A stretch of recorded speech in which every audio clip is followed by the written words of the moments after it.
Hello, everyone. GameHounds podcast. Sorry that we're early this time. This week Sorry we that we're actually on set. time. We're not exactly on time because we're supposed to be at 2 p.m. I set the stream for 2:10 because I knew we were going to be late. But we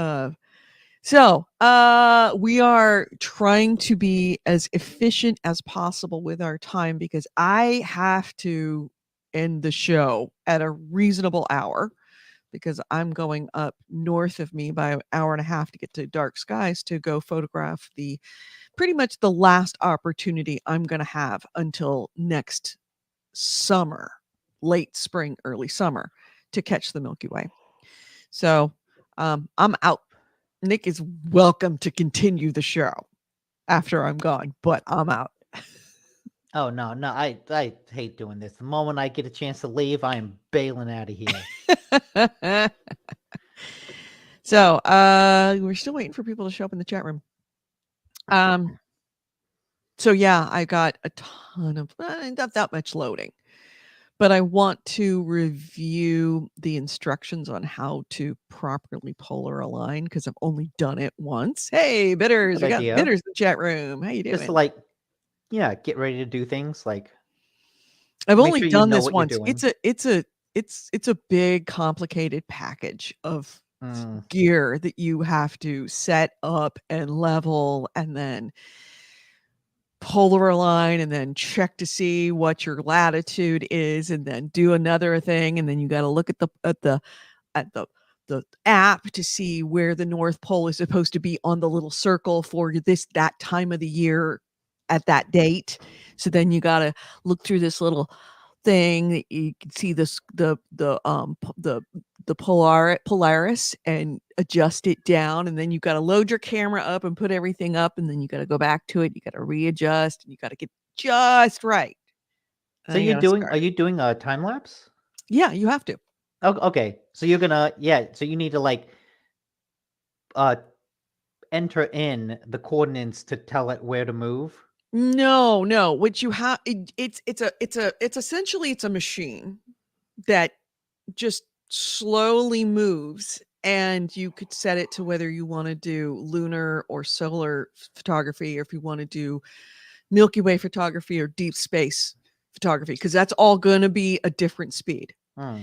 And it will slowly move your camera at the rate that the Earth is moving Okay. so that it stays on the Milky Way or wherever you're pointing it.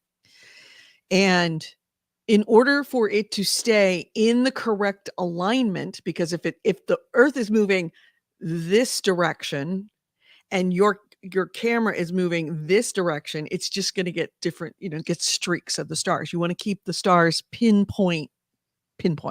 Yeah.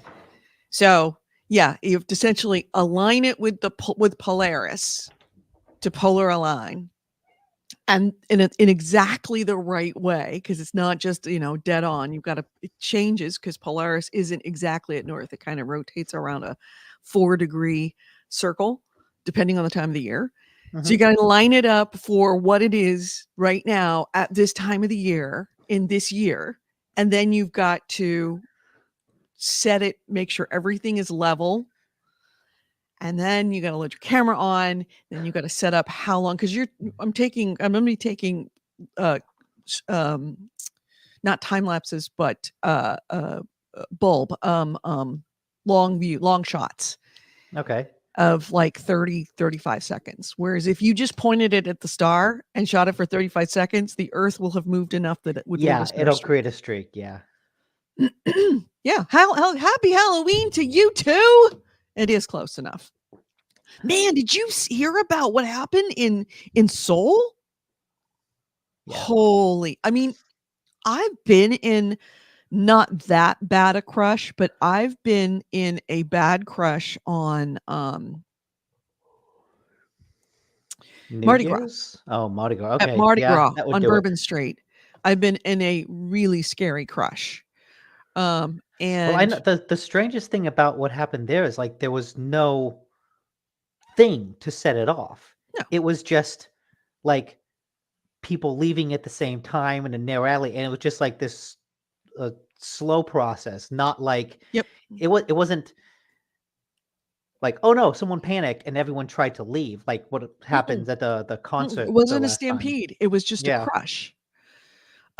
Yeah, I had a similar experience where, one side of Bourbon Street was moving one direction, the other side was moving this direction. And there were guys on the other side that were reaching over and just groping women on the other side because there was nothing you could do. Your hands were stuck. You were essentially hostage of the crowd. And if you went down, if you tripped, it was over. There's no way you could be able to get up. And I recognized that at that time and said to myself, I will never go onto Bourbon Street ever again. I've also been in Tokyo on some of those streets that are kind of hot shopping district streets. And it's like and it wasn't even an event. Like it wasn't even a special day like Halloween is for that particular street. And it was crazy crowded. So this is very much a thing there. But it does not surprise me that, if you pack enough people into a small enough area and they can't move out of the way, people get crushed. Most of those people died of heart attacks because they were smothered by the press of the crowd. Either that or they went down and they couldn't get back up. What a horrible thing to happen. I remember, in fact, something similar to that happened at Mardi Gras one year after I went. And I was like, yeah, it doesn't surprise me.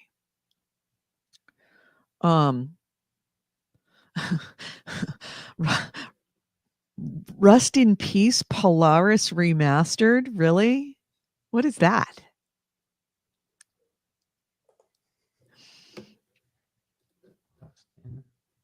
So if you want to look up what the machine that Megadeth song.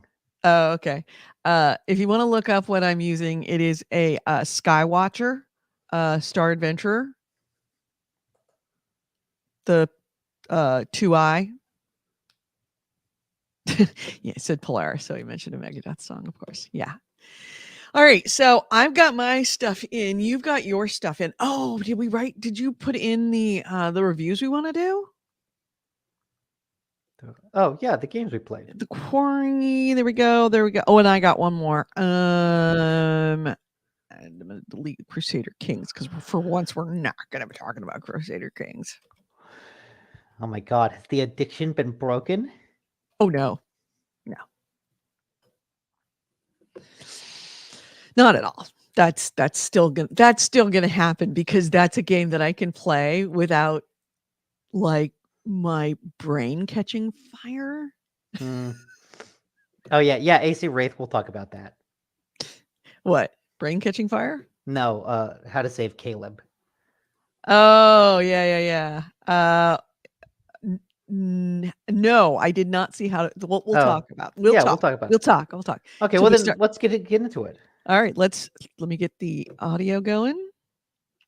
Oh, right, we're not officially started. Check. Oh, check. Thank you. All right, and we're gonna start the show.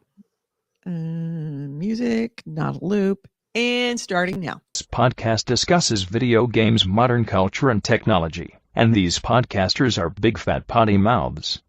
If you're younger than 18 or are easily offended, please stop this podcast now.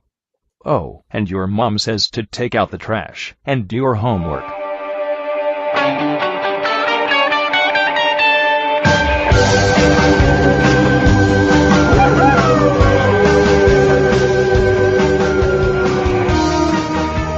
Hello and welcome to GameHounds. GameHounds episode 658.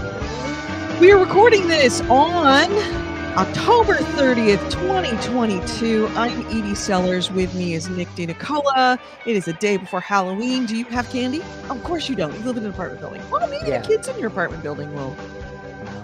No? Good. We did go over to my parents' house the other day because they always do up their house real big for Halloween. Uh-huh. It was really cool, and we brought dessert, so we did make little Halloween treats, like little Oreo cookie bats, witches Oh, hats made with a kiss and like a cookie, and then nice. broomsticks with a um a pretzel stick into a little kiss. No, Oh, not a kiss, neat. into a Hershey's peanut butter cup, a mini peanut butter cup, Oh, to that's create what looks like a broomstick. cute. And I've learned that apparently, because of all the games I play, I have excellent hand-eye coordination, because I was putting the frosting on some of the cookies, and Rachel was like, "How are you so good at You're this?" you're eerily good. And I'm like, "Oh, wait, is this supposed to be like that difficult?" I I had that one of those moments that I realized at my age how much uh video games have made a difference in my hand-eye coordination. I should not have very good hand-eye coordination. I never did. Number 1, to start out with when I was younger. Number 2, I'm mid 50s. I'm supposed to have much worse hand-eye coordination than your average. And I remember somebody was delivering some food to my work. And it was, I was rushed. I was trying to get this stuff, get his stuff onto my cart so I could get it down. It was we were like moving, and I'm in Yeah. my skirt and my business suit and like that. And I'm having a conversation with him, and he drops a big bag of knife, forks, and spoons, and it falls off of the what he's carrying, right? Mhm. So I'm talking about and I just it falls, and I just reach out and grab it and pull it back and put it back there. And some like suit guy was in the lobby at the time and walked by, and he goes, "Wow, that was really impressive. You didn't even break what you were saying when you just reached out and grabbed it and put it back, like."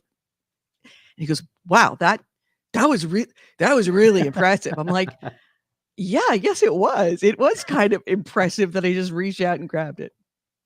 So yeah, anybody who says that video games are not beneficial to you, they absolutely freaking are. Because Mhm. there's no way I could have done that if I had not been playing games on a regular. So, how was your week other than going to Halloween stuff?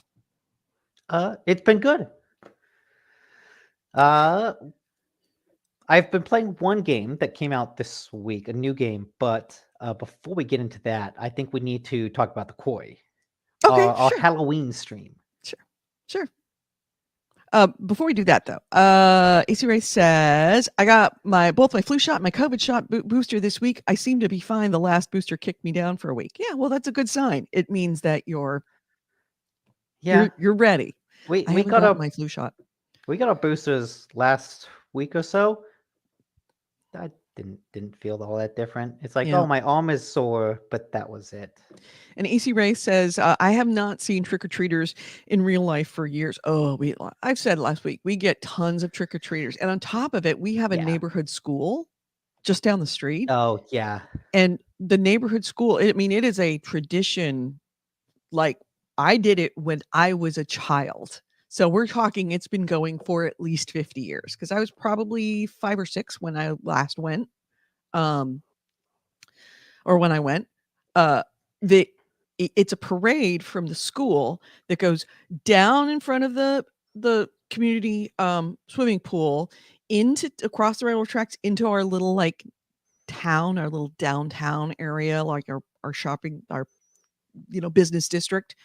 And it's our business district is a triangle, and they just go down and around the triangle, Mm. and they come back and they go back to school, and it's a Halloween parade of all the kids in their costumes, and it's like a big thing. And like the businesses all have their doors open and give out candy to the kids, and people all come down and wave, and the parents are all there taking pictures and stuff. And so it's like it's a big thing in the neighborhood. So That sounds fun. yeah, and he says, AC Ray says, I rely on parents posting their children on Twitter. It sounds dirty, but damn it, I just want a parade.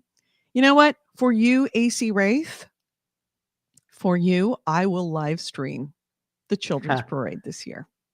Tomorrow. It's going to be tomorrow morning at like 10, I think it's 10 or morning. 11 in the morning. What? Yeah. Should be at 10 or 11 at night. No, this is little kids. I mean, this is little kids. It's an elementary school.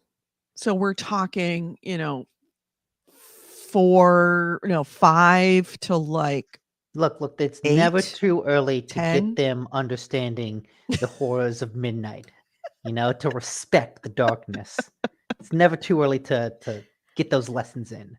Oh, I gotta fix Nightbot. Please ignore Nightbot. Nightbot's a fucking idiot. I got this thing I tried to set up last week, and then it didn't work, and it's been torturing me since. And I keep forgetting to fix it. So yeah, let's talk about the quarry. Speaking of kids in dark places, That's a very good. Ooh, I like it. I like that segue. Good one. Yeah. That's definitely a good one. So yeah, the quarry. yeah, we finished streaming it the other Right. night. We did. Let's see. Did we start last Sunday? I think we started. I think we started 2 Sundays ago, and 2 then Sundays ago. finished it Thursday. Yeah, Thursday. Yeah, actually finished it twice. Yeah, because we had to go back because Nick fucked up. Like I got 99% of all the QuickTime events succeeded.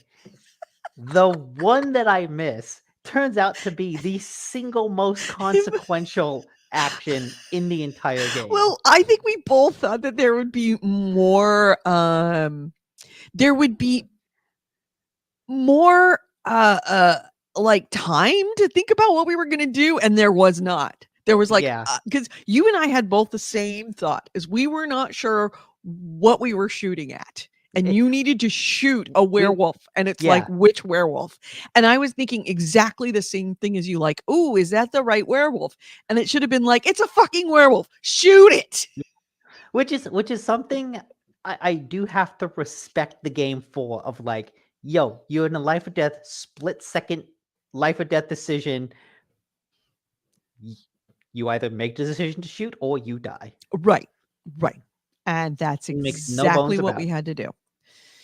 So but yes, tell me your thoughts. I mean, I know what your thoughts are. If you were watching the stream, you know what Nick's thoughts are. I disagreed.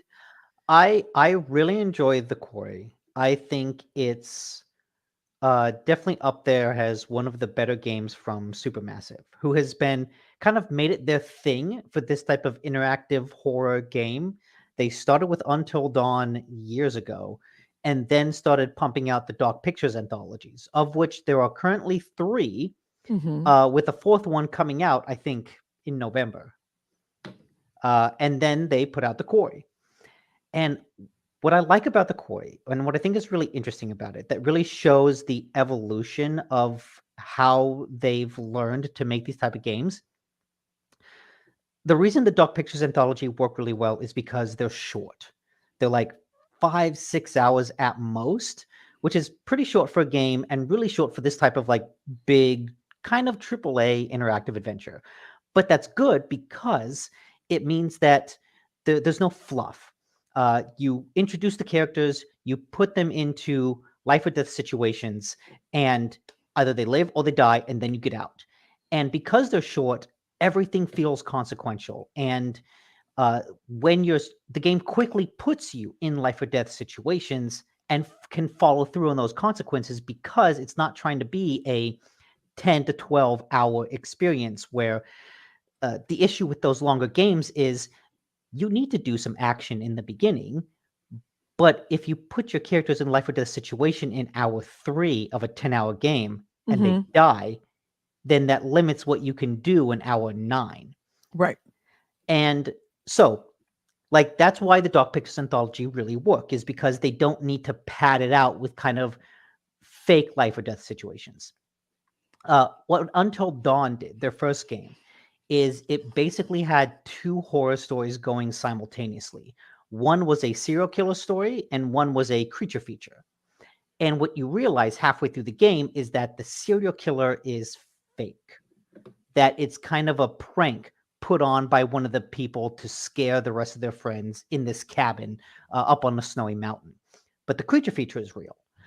But what that means is that as you play through the first half of the game, and you're like running from this serial killer, you're watching him create these elaborate Saw type traps that cut a guy in half is like, oh, that's all fake. Like ultimately that didn't matter. There's like a big chase scene in Until Dawn of like a girl gets out of a bathtub and is running through the cabin in a towel from the serial killer. And what you realize is, oh, she was never in any danger because it was all a prank. And so there's kind of a deflating feeling of when you get to that revelation of, oh, all of these really intense situations actually didn't matter. Mm-hmm. What makes the quarry really cool is that because it deals with werewolves and because the idea is that if you get bit, you get infected, it's able to put characters in dangerous situations. There were multiple. I think Nick is the only character who has to get bit, but then there's a no. Nick's not the only character that has to get bit. She has to get bit. Laura has to get bit too. oh, true, but of like the main cast, Mm-hmm. Nick like is one of the people who has to get bit initially, but then there's other characters like Emma, Jacob, and what was the other guy? One hand, Captain Hook, Dylan. Yeah. Like all three of them within the first half of the game, all three of them get put into situations where they get attacked and could get bit. And that leads to a really cool situation where like Emma is climbing this treehouse on an island and encounters a werewolf and you have to run from it. If you fail, she gets attacked and that feels like, oh, I killed her, but she doesn't die. She just gets infected. But instead of having the deflating feeling of, oh, this action scene in the beginning of the game didn't actually matter because we need to keep the characters alive for longer, it does matter because it gets her infected. And so the game is able to have these action scenes early on that do put the characters in danger, but that also like pulls back just far enough from death of these characters to have consequences farther down the line in the game. And it's a cool balancing act of, oh, yes, we, if you fail to save Emma in the treehouse, that doesn't necessarily mean she's dead, but that does make things more complicated going forward. Same with Jacob. And it's a really cool, like, interactive structure to the narrative to be able to create action scenes that have legitimate consequences but that don't limit like the character pool going forward. Right. And yeah, it's really neat. And I think it really shows how the writing has improved in these games from the beginning, just like the structure of it. But also like I know we had talked about like the dialogue, but I really like the dialogue in this I think game. the dialogue in this is really good. I think this is so well written because is. all the characters, there's like a dry sense of humor that permeates all of it. Yeah. Well, every single one of these people would be really have been fun for us to know when we were in high school. Yeah. Like that would have been a crew that we would have really liked. So that's kind of one of the important things by ensemble cast RPGs like this is that you need to like the characters. And at first I really did not like Dylan and I ended up liking him a lot more than I thought. And that is really deft writing. That you can create a character that kind of is annoying and pisses you off, but then you soften to that person later, but it's not like obvious that you've softened to him. You just find like you're laughing at him and you kind of like get him. Much like people that, some people rub you the wrong way and then you eventually like end up liking them, but it wasn't actually in movies. They tend to make it like a scene where we change our opinion of the character. That doesn't happen in real life. In this, there was never that scene, but we ended up liking him a whole lot more.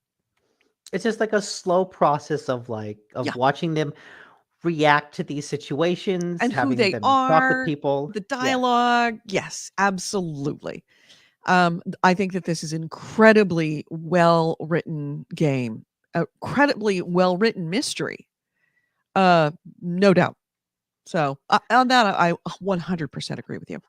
And so I remember at the time that we beat it the first time, we had a big discussion about the ending and whether or not it was satisfying. And then we beat it a second time with more context as to the story and the lore behind the game. Yeah. But it was so late at night, we didn't actually talk about that. So I want to know, did the other ending change your opinion about the satisfaction of the ending? No, it still felt No? unfinished. Really? Like I know it's asking a lot because what did AC Wraith? You said Ryan the Bland harem anime protagonist. Yep. So uh I I know that what did you say, AC Wraith? There's something like 163 different possible endings on this game. I don't think you would have to have 163 different fully like developed endings. But you could have we certainly have to have a lot. I think the final ending of just, you know, people like the cop cars just showing up. It didn't feel right.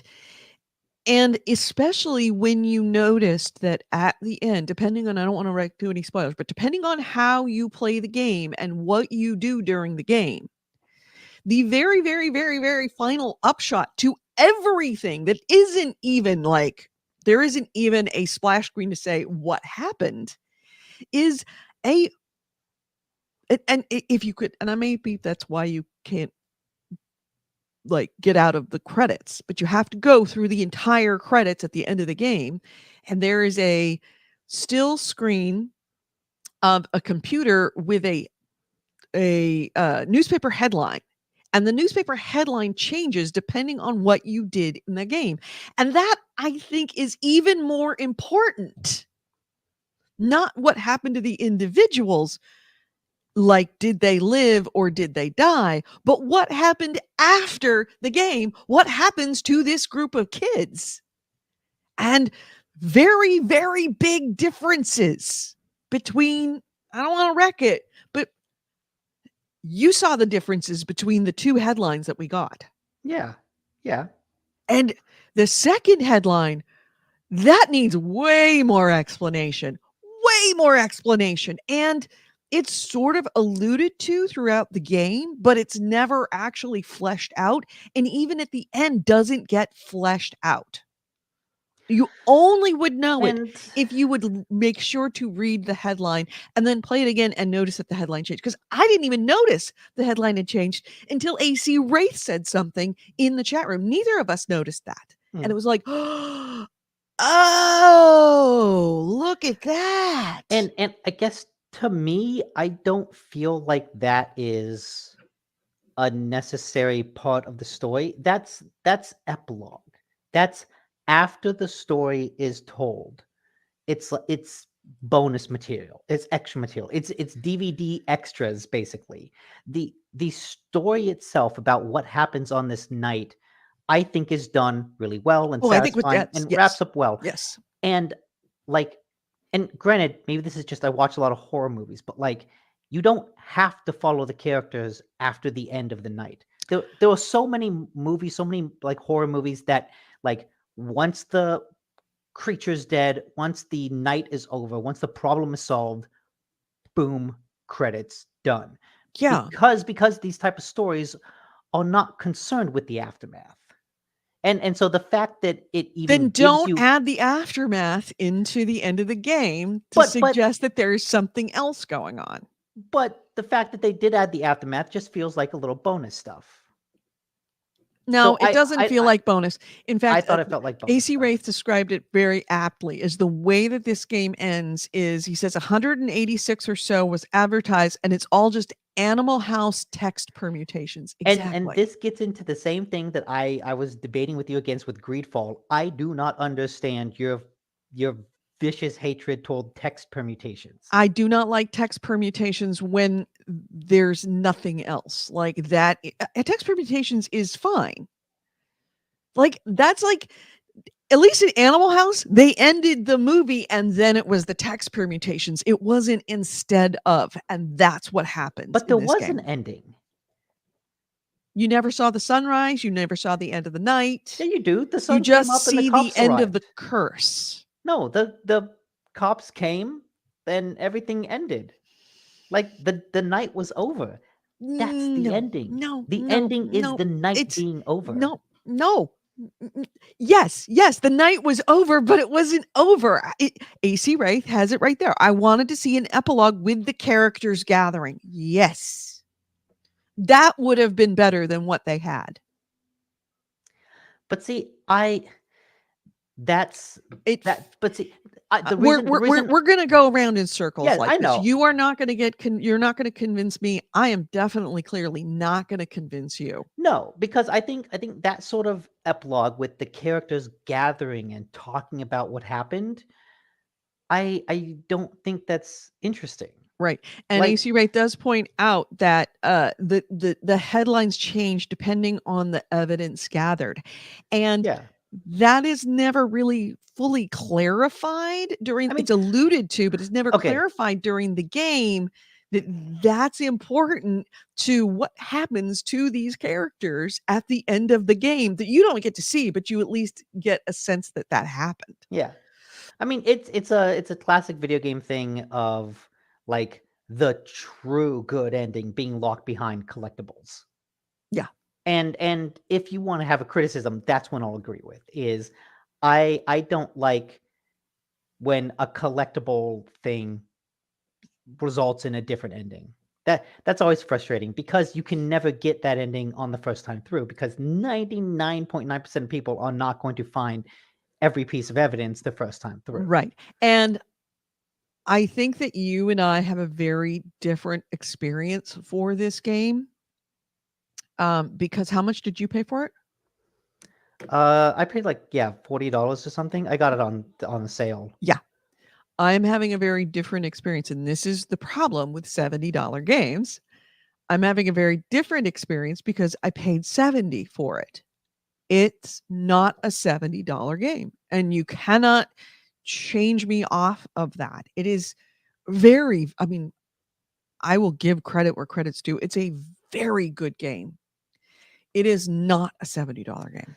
So okay, if you're saying like personally you don't feel like it has that value, okay, like I can disagree. $70 Like suggests the that thing there's is, some kind of I replayability that you will no, it spend doesn't. more than See, okay, no, let me have my point.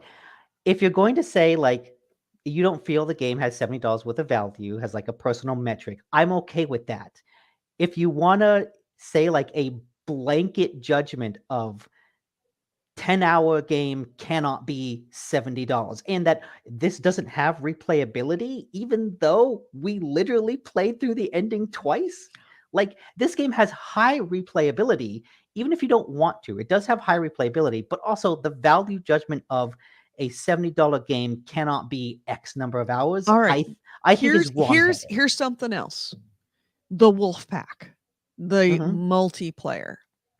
You played the game. I was the Wolf Pack. Yes, I got to participate, but I didn't get to actually play the game. I got none of the achievements because it was your playthrough. Yeah, and I do have think none of the that's files, so unfortunate. I can't go back to a particular point and replay it through. I I have to wonder replay if the whole game myself in order to replay it. Mhm. I am not going to ever play this game. This is the first $70 game that I have ever purchased that I will not be playing. Because I'm not going to play this game. But you have to pay $70 in order to participate in the Wolf Pack, which can take up to 10 people. So that's $700 in order for 10 people to not, with only one of them actually playing the game. That is overpriced. No. It's a $70 movie for me Okay. that with a bad ending. Well, and then yeah, you can be upset about that, but also a $70 movie that was 10 hours. Like it's not actually that bad of a deal. Yeah, no, I disagree. You and I feel very, very different because I paid almost double what you paid. Sure. Especially But like I'm if they okay would have paying full offered price like for a It game. Takes Two, It Takes Two allows someone to participate in the game without actually having thank to you. purchase Thank the you. game. Either they should have allowed this game to be Wolfpack played without buying the game, or they should have had a cheaper Wolfpack version. So for $10 or $20, you could be a member of the Wolfpack. And then if you want to play the game yourself, then you can upgrade to a full player. Hmm. Remember to mention how to save Caleb. So yeah, okay. Caleb is one of the werewolves, and in our playthrough of like what is arguably the best ending, he still died. The way to save Caleb actually has nothing to do with the freezer. The way to save Caleb is in the end when he's chasing you. Oh, by the way, spoilers. I mean, If you have not played the quarry, or you think you might want to play the quarry and you want to play it without any knowledge of anything, because I've kind of made a point of not mentioning the story plots, please stop now, turn off, come back I mean, a little bit. I'm not gonna When it doesn't say spoil the that big of a quarry under thing. here, that's when I will, in fact, It's honestly not let me that big of a change spoiler. let me change the banner. It's so not that big of a spoiler. It's you know what, for a game that is reliant upon most of its good sections, like most of its effectiveness of not knowing what's going to happen based to the decision that you're making, I think this is important. So I am changing out of respect for anyone who does purchase the game. Okay, this is the spoiler part. Okay. So when Caleb is chasing you, there's the option to go across the beam or go out the window. We chose the beam the 2 times that we played the ending because like you're being chased and we didn't want to go outside. Right, because I knew that the freezer was inside and that's where we could trap the werewolf and save ourselves. So you want to go outside. You want to take the window to go outside. Okay. And then you have to fail a QuickTime event. You have to fail a QuickTime event so that like you fall out or something. Like you fall, you make some mistake, but then you have to succeed the subsequent QuickTime events, and that will make Caleb like come after you, but then not grab you, not actually eat you. And he'll fall outside and then run off into the forest. So got it. So it's the point is to not put him in the freezer at all. So it's a very unintuitive, complex series of events. But to the game's credit, like that it actually has a way to go through this path of, oh, you fail, but then you succeed. Where do the characters end up? He's outside, and then if you do the shenanigans to break the curse, he will live. Yeah. And all right. And what's also neat, I knew that there must have been a way to save Caleb because they made a point of having the Animal House text event. I knew that there was a way. So yeah, that's the quarry. If I were to do this again, then AC Raid says there's a different way. That really, if Caitlin gets infected during the junkyard scene, then the wolf will like sniff her but leave her alone after the fact. But that doesn't seem right because what did he say? If that's how I learned. Let's see. Let's see. That's not how I learned. Caitlin has to get infected during the junkyard crane scenes. Then the wolf gets in close, sniffs, and finally leaves her alone. Oh, that's another way to do it. Okay. I could get that, but like that, I feel like that doesn't make sense because in other instances in the game, werewolves kill someone who's infected. Who did the werewolf kill that was infected? Ryan. Remember after Laura fights him, yeah, and he gets infected. But The he was only werewolf- just recently. The werewolf smashes his face in. But with the he was shotgun. only recently infected. I mean, he was infected like 5 minutes earlier. So mean, maybe the infection hadn't taken enough. Maybe the time between the junkyard scene and the lodge scene is like 30, 40 minutes. Right. And the time between, what's his bucket? Because she infects him, goes up into the attic, and that's where they find Chris. They fall through the floor, and it's like 30. Yeah, I mean, I'd say probably 10, 15 minutes tops. And obviously it takes a while for the Still doesn't count. the curse to happen. But like reading up of some of the different endings and where characters can end up, it's interesting to see all the different permutations. The idea that the witch wants you to kill the Hackett family. Yeah. And so if you I gotta really say, try, I love the fact that the MC, the master of ceremonies, mistress of ceremonies of this game, who is the old woman that keeps giving you hints and as you find her tarot cards. I recognized really early on that was the Hag of Hackett's Quarry. And I also realized early on that was a ghost. It was pretty obvious to me. Like within maybe the within the second time of meeting her, because we were finding these tarot cards, I realized who that was. The fact that at the end, you either have to save the kids and betray the MC, or essentially do the MC's bidding and kill all the kids and the Hacketts and everybody else. The thing is, you don't have to kill all the kids to kill all the Hacketts. Yeah, but there is a way to do that, and I think Ryan is the only one that has to die to kill all the Hacketts. That makes sense. Or maybe not. By the way, what was it? Travis Hackett? Yeah. Travis Hackett. His death is pretty awesome. Yeah. No, actually, I was wrong. No, Ryan, all the kids can live, and all the Hacketts can die, but they will live mostly as werewolves. Oh, okay. Yeah, I can see that. But it's neat that like you can kill all the Hacketts. Like there's a way to do the exact witch's bidding. And also there's a neat scene where if Jacob, he ended kind of being lost in the woods. Oh yeah, I ended up starting to hate Jacob, and then I ended up really liking him. If Emma gets infected, yeah, then Emma is not with Abby in the end because she's a werewolf, right?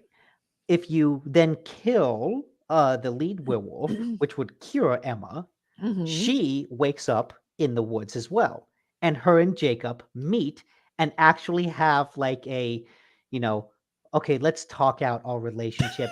He confesses to sabotaging the car, and like there's a big character scene of closure between the two characters. Wow, that's impressive. Yeah. There's a lot that's impressive about The Quarry. I never said it was a bad game, and I won't say it's a bad game. I say that I'm disappointed at the ending. I think that there needed to be more.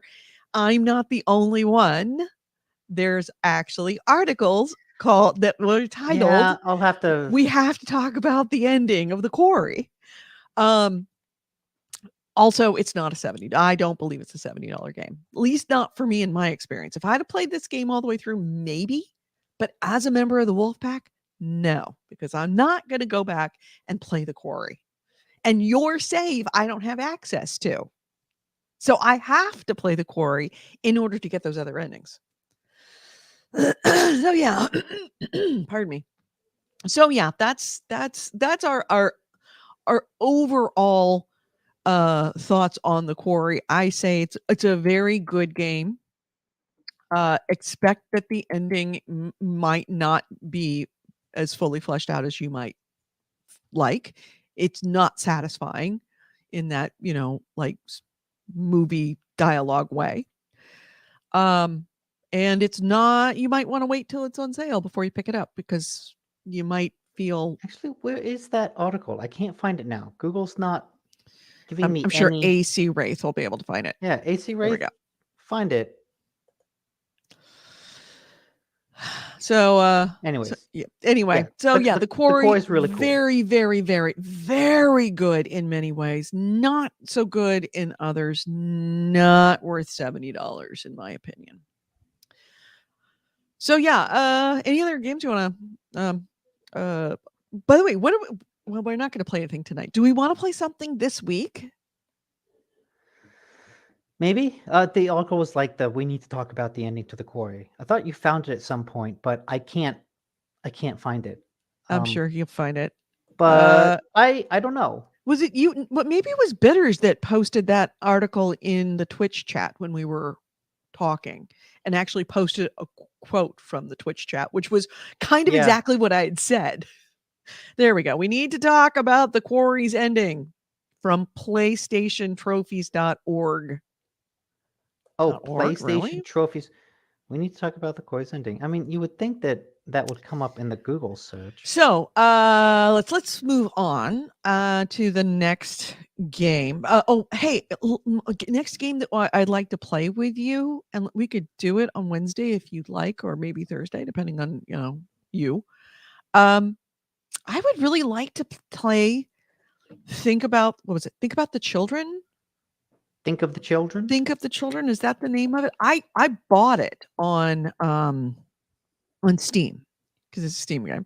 Because now I have the gaming computer. Oh, that laptop. Oh my god, that laptop is fucking fast. Holy shit. Holy shit, is that thing fast? And man, do games look gorgeous on that thing. Wow. So yeah, I'm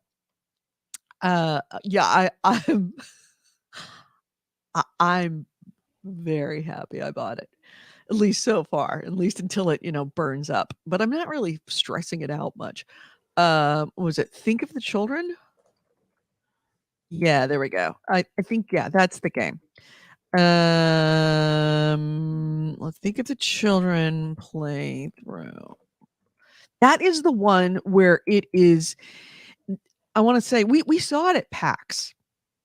It's like extreme babysitting, but it's multiplayer where you have to essentially take care of kids and keep them from either getting themselves hurt or hurting other things, like in places like supermarkets and other places where kids would get in trouble.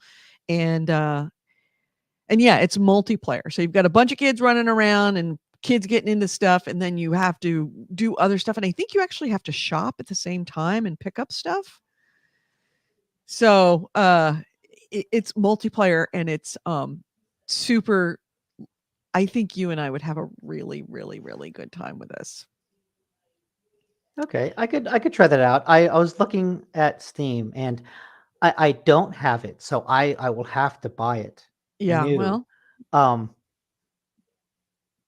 do you know how much it costs on Steam? I have no idea. Could you look it up, AC Wraith? How much does this Think of the Children cost? I will have to buy this brand new to play it with you, but I will make that sacrifice. Well, I did spend $70 to watch you play the Quarry. I will make the literal $2 sacrifice to buy this game. Yeah, it's not cheap. No, it's $2. That's what I mean. It's not cheap. Yeah, it's very cheap. Yeah. So yeah, let's normally play 10. this together. It's just on sale until. Yeah, it is on sale. Yeah. Oh God, there's a ton of really, really good sales right now on Steam, and I ended up time of the year. Yeah, I bought Victoria 3 full price. I bought the Extreme Edition, the Grand Edition. I also bought Bannerlord cheap. I bought what's that other game? Stellar? No, I didn't buy Stellaris. Yeah, I might have bought Stellaris cheap, but everything was just crazy cheap, and I bought way too much. Oh, do you mean the one you're talking to me about, Terra Invicta?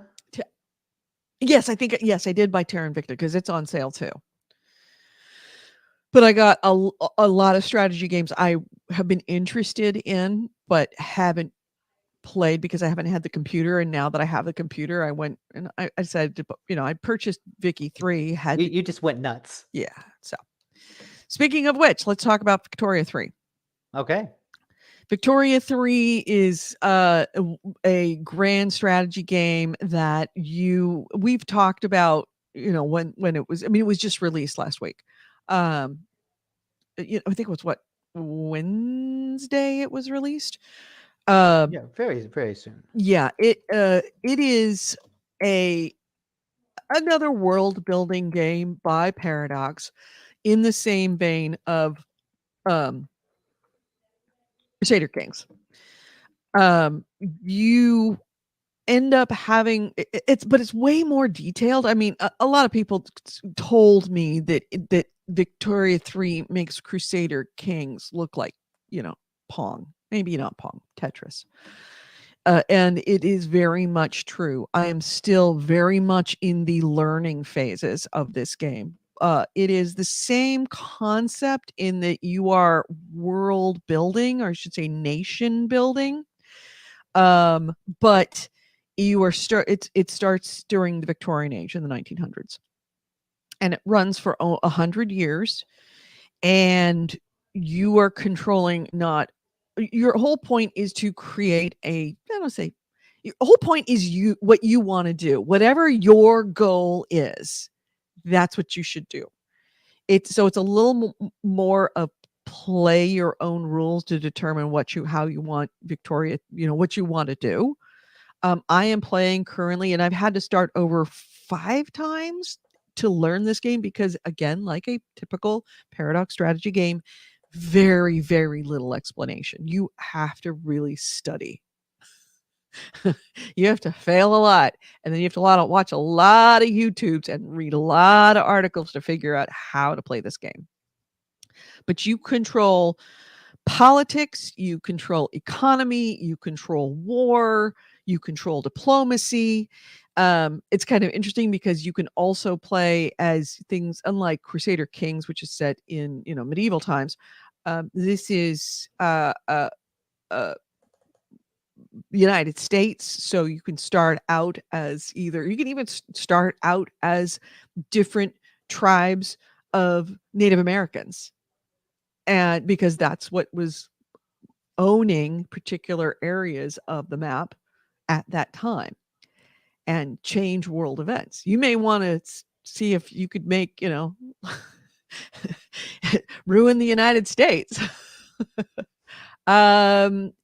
You can colonize, you can conquer other countries. It's about world markets, everything from opium to tea to grain to rubber. You're developing new technologies that are production technologies, everything from, like fertilizer to, like cow poop, putting cow poop on your plants, your crops, all the way up to elevators and skyscrapers. Yeah, I mean, if you think about the 1900s, we talk about the change of our technology today. This was nothing compared to that time. They started like 50 years prior with nothing, and by the end of it, they had plastics and elevators. So yeah, it's a really interesting time. It's a really interesting game. It is. Am I good enough at this point that I want to stream? Fuck no, because I spend a lot of time trying to figure out how do I do this, because you're working with 4 different currencies. You've got bureaucracy, you've got influence, you've got diplomacy, and you've got money. And then there's another unspoken one which isn't ever around that you don't, but that's how you check on your ranking, is prestige. And that prestige is a global ranking scale and how other countries react to you. There's 3 different ways that countries think of you: by their attitude, their relations with you, and your infamy, meaning is, if you've kind of a dick country. It's so much fucking math at every moment. You're manipulating politics, and you start out with just types of people, everything from serfs all the way to, elites. And you're affecting everything from the kind of government you have to who can vote to social security to economic statuses. I mean, it's a whole page after page after page of laws that you can change, but you don't get to change them on your own. You actually have to have people that support it. And then eventually political parties show up. Then political parties start to group up. Individual types of people start to group up in a particular political party. And then there's rifts within the political party and how much the people follow them and what percentage of your populace votes. It's a huge, huge game. Am I liking it? Absolutely. Absolutely. It's very much that type of game that makes that got me, that Crusader Kings ones, in that it compelled me to want to understand this game. Because when you go in the first time, it's like, fuck, I have no idea what I'm doing, and I don't know what any of this means. And then slowly, as you start playing it. And my big aha moment, because I was failing miserably, is that you can switch countries very easily. You can just go back out and switch to a country. And I was failing miserably as Sweden. So I backed out and I went into France. And I was like, oh, that's how they do it. It's because they changed their taxation policies.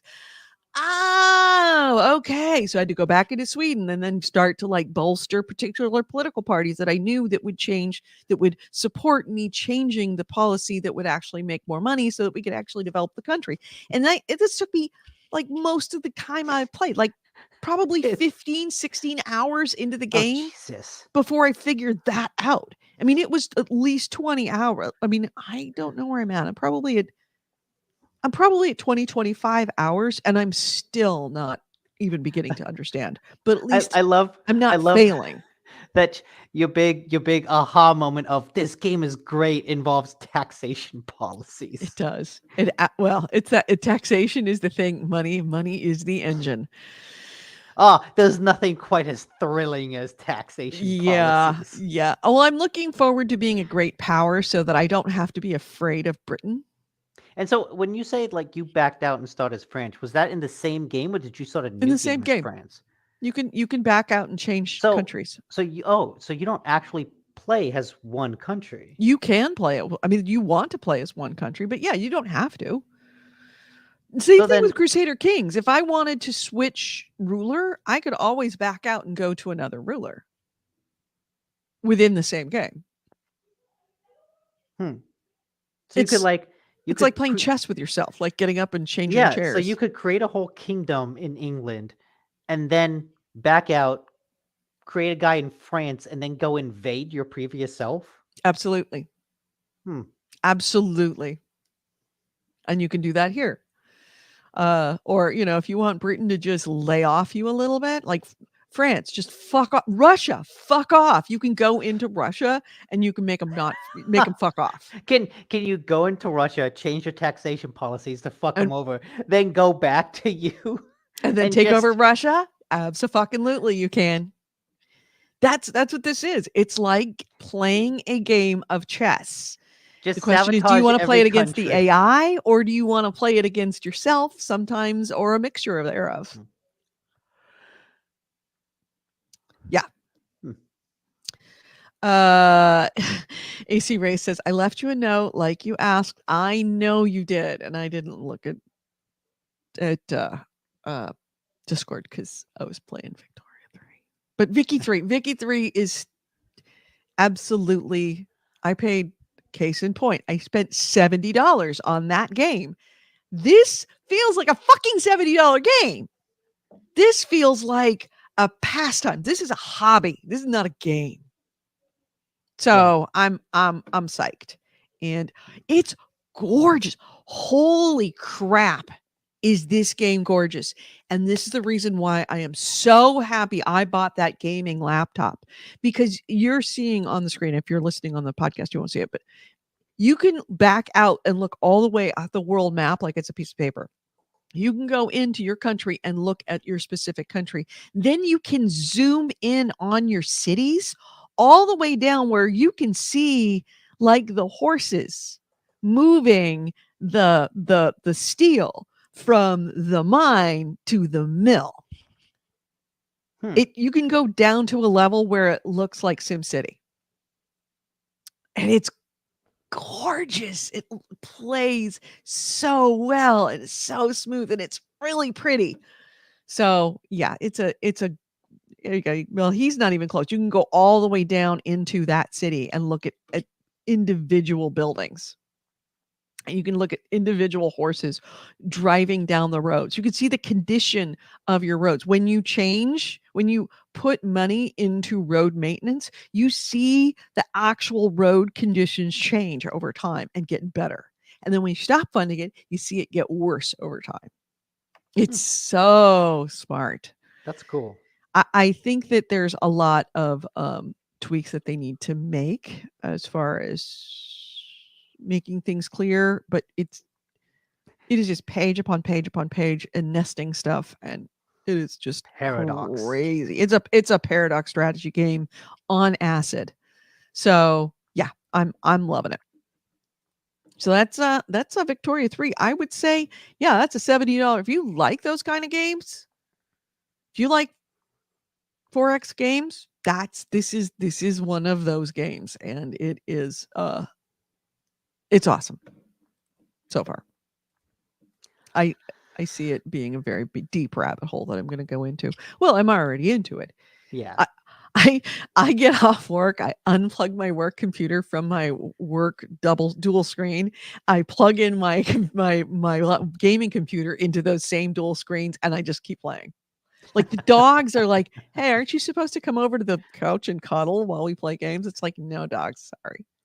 You need to get one of those like lap keyboards and mouse pads so you can play on the couch then the dogs can cuddle with you.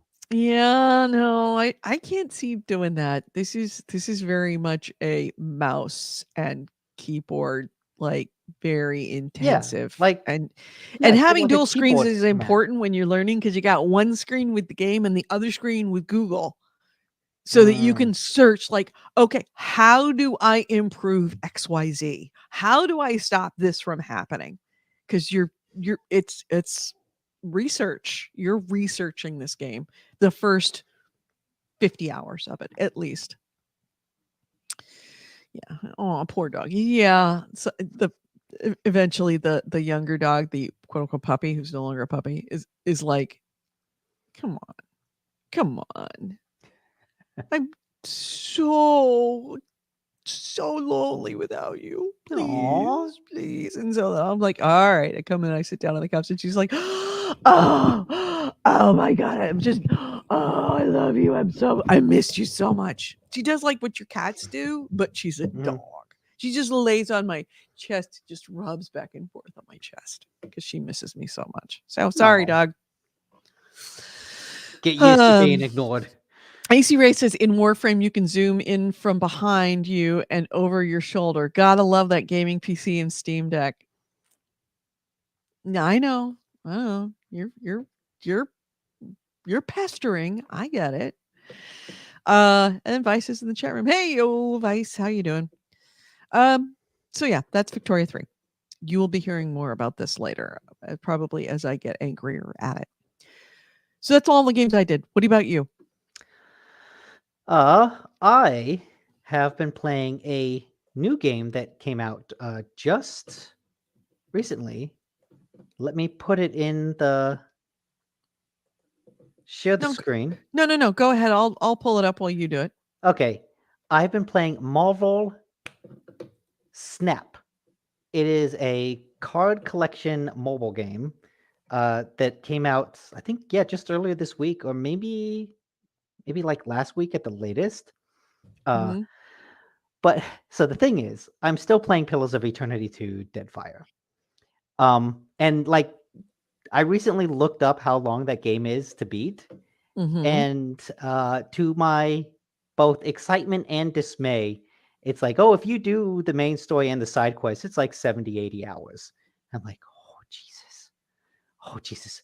That's gonna be like the game I play for the next several months. So every week I'm kind of desperately looking for something else to play for like one night that I can talk about on the podcast. Mm-hmm. But a friend introduced me to this. He got really into it and he told me about it, and I downloaded it to check it out, and it ends up being really, really cool. I've actually read quite a bit of news about this. I think that a lot of people are playing it. Yeah, it kind of came out of nowhere and is genuinely surprisingly good. One of the first things that stands out about it is like games are fast. They are 5 minutes at most. And so that really helps keep the pace of things because it's played in 6 rounds.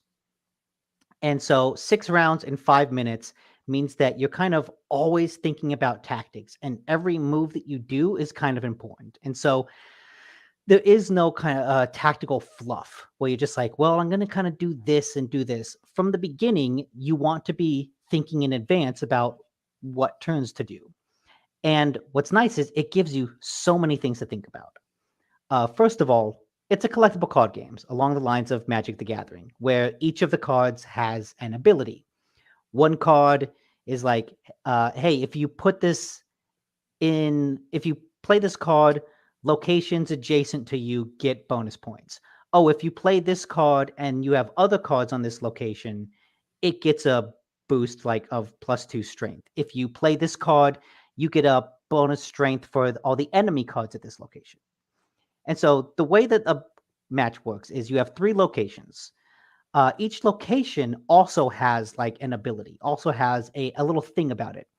Maybe a location says you can't play cards for 1, 2, or 3 power. So you can't put any early cards there. Others are like, if you put a card here, it will multiply 4 times. So if you put 1 card there, it gets repeated 4 times. It's like, okay, this changes the tactics of everything. Others say, oh, 5 rocks that are with no strength get shuffled into your hand. So now you have a chance of, instead of pulling one of your heroes, you pull a fucking rock. Mm-hmm. And so all these different locations add some of a nice variability to the tactics. So it's not like you're playing the same board twice. The board always changes. And so from the beginning, you're kind of always, you have your deck and you're like, okay, I know how my deck works. I know what cards pair well with other cards. And I kind of know generally the tactics that I want to do using my deck. But then the locations can really mess with that. Some locations I've played have like, oh, I went into this with the wrong deck and it screwed me over. Mm-hmm. What's neat too is the locations, you don't know what their abilities are going to be. There are 3 locations, and the first location, you see its ability on round 1, but the other 2 are hidden. Second location opens up on round 2. Third location reveals itself on round 3.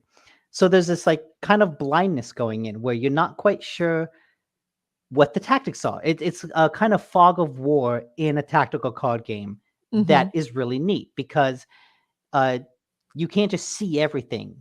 And what's nice is that means that each of the rounds kind of has an added tension to it. Where it's like, okay, I'm going to play this card here.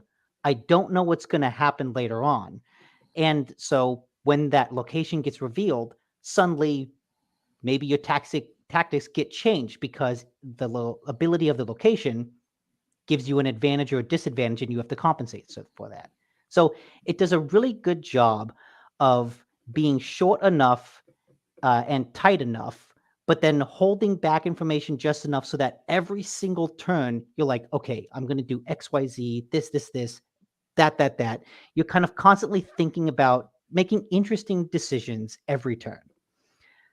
What's cool too is the way that the ranking system works is it's kind of based around cubes. And so if you're watching on screen, at the top of the screen, there's a cube with a 1 on it. That controls your ranking. 10 cubes puts you up a level. If you win a game, those cubes go to you. You win those cubes and you go up that amount. If you lose a game, you lose those cubes and you go down. So, So like you're any betting cubes on your game. like any proper ranking system, like if you lose, you go down the rank. If you win, you go up. If you think you're doing really well, you can snap and tap that cube and increase the bet. So right now it's 1, and if you win, it doubles to 2. Midway through, if you're like, I'm doing really well, you can double it to 2 and win 4 at the end.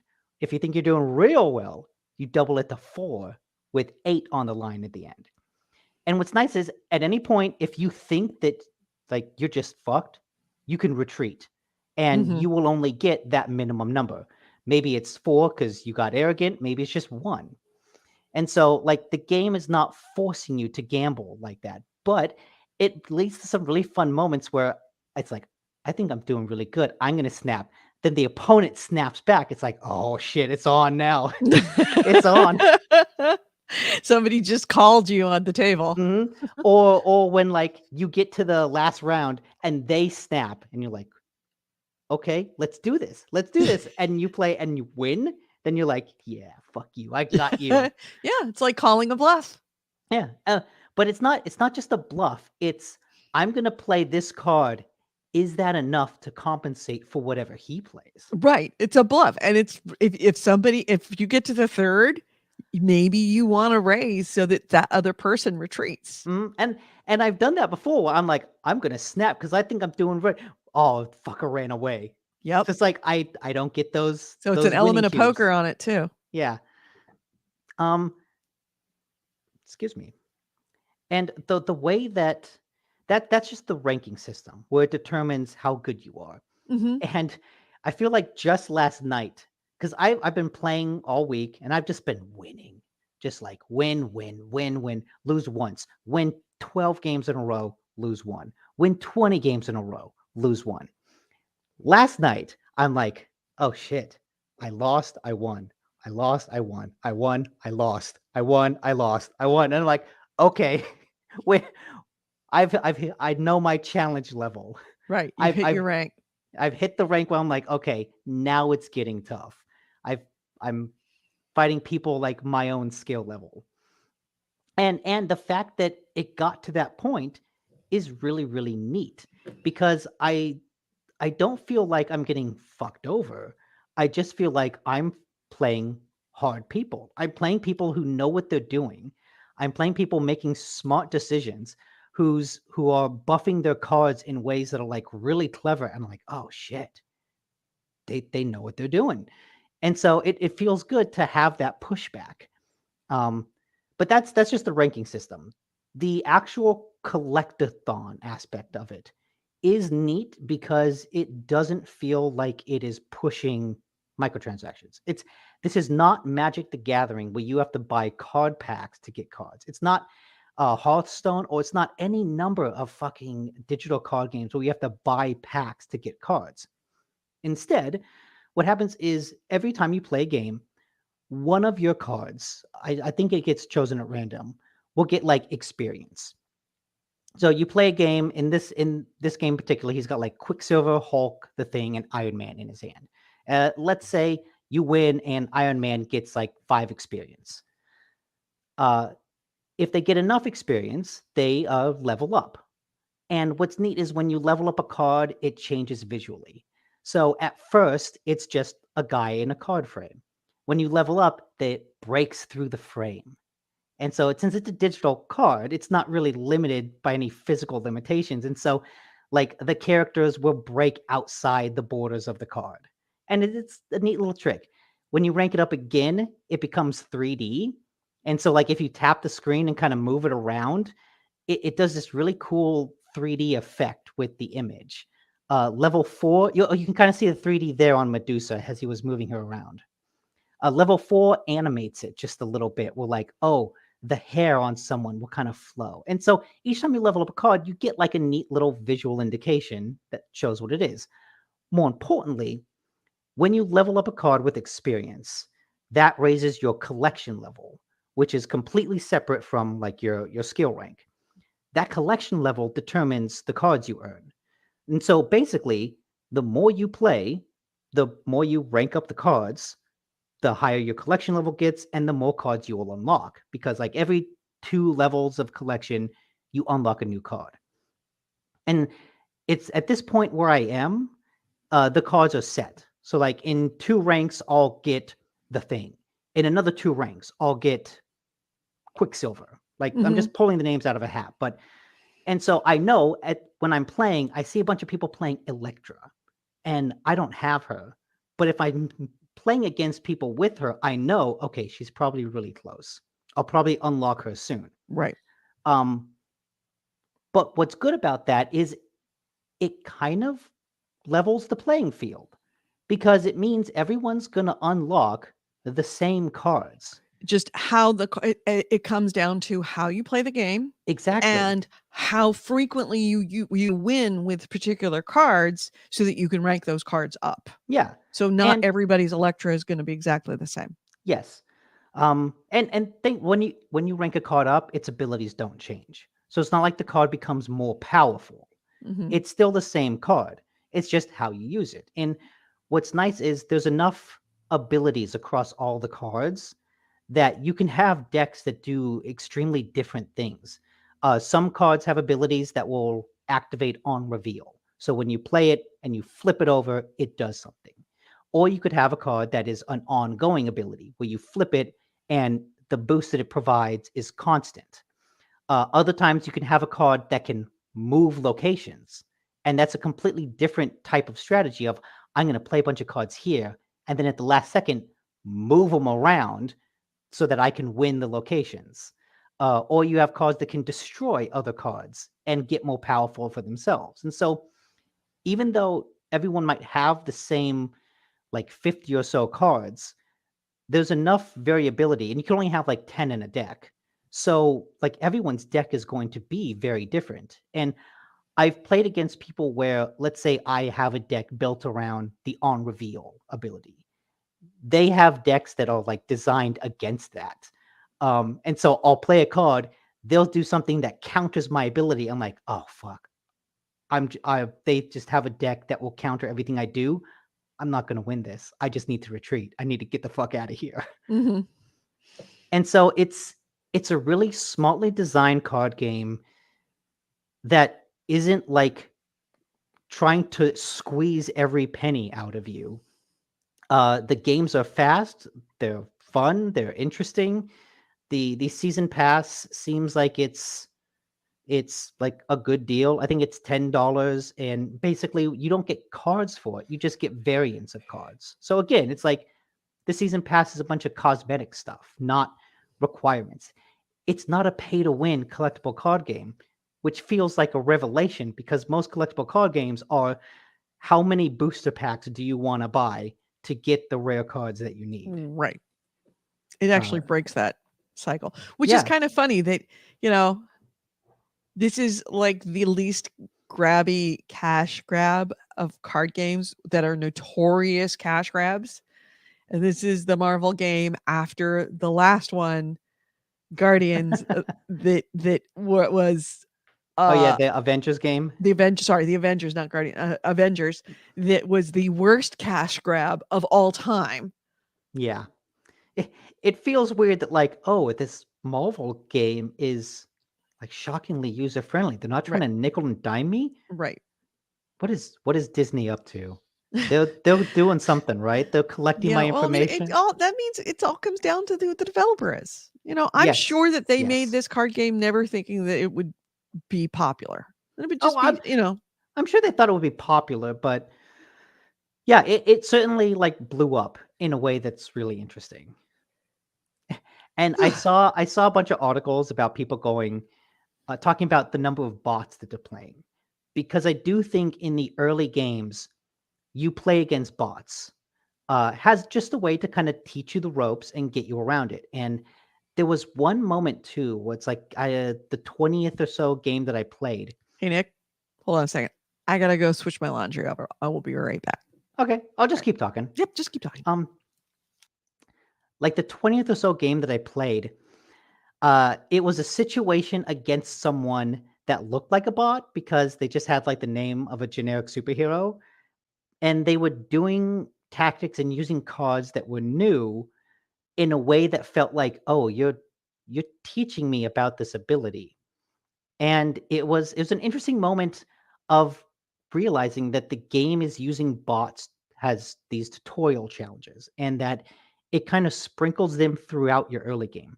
The first couple games, you're probably guaranteed to fight bots. Then you might fight some real people. Then you might fight a bot again. Then some real people.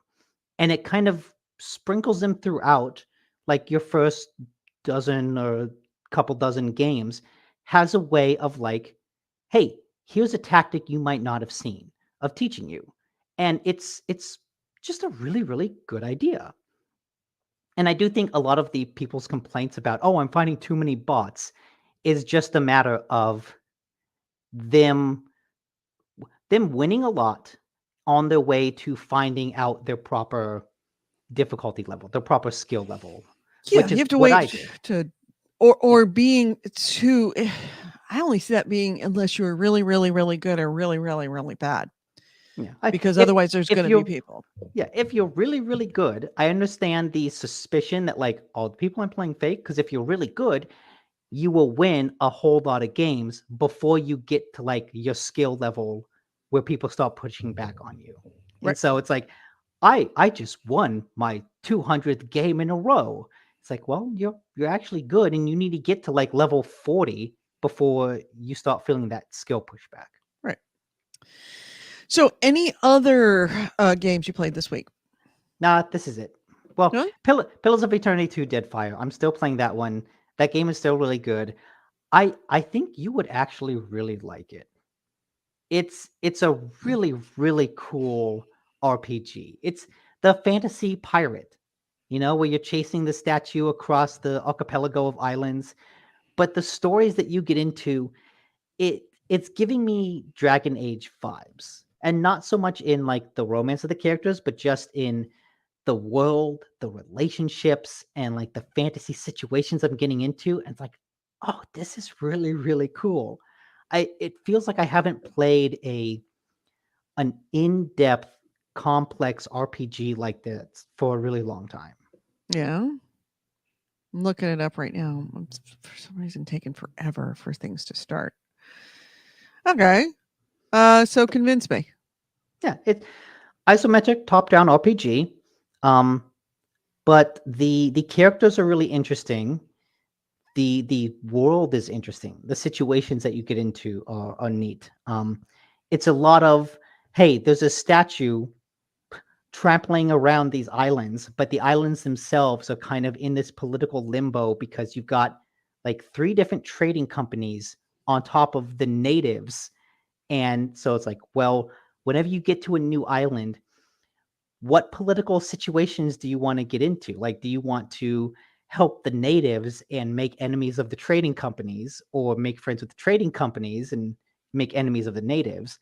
For the past like dozen hours, I've been in like this one capital city that's huge because the city has like five different locations within it, and each location is filled with its own side quests, its own characters, its own dungeons. And so I'll kind of do that one area, then go to another area, gets a bunch of side quests there, go another area, get a whole bunch of side quests there, and others that take me back and forth. And so this one city is just massive, but it's a it feels like the tactics are really good because you're every time you level up, you get different abilities, but all the characters are very, very distinct from each other.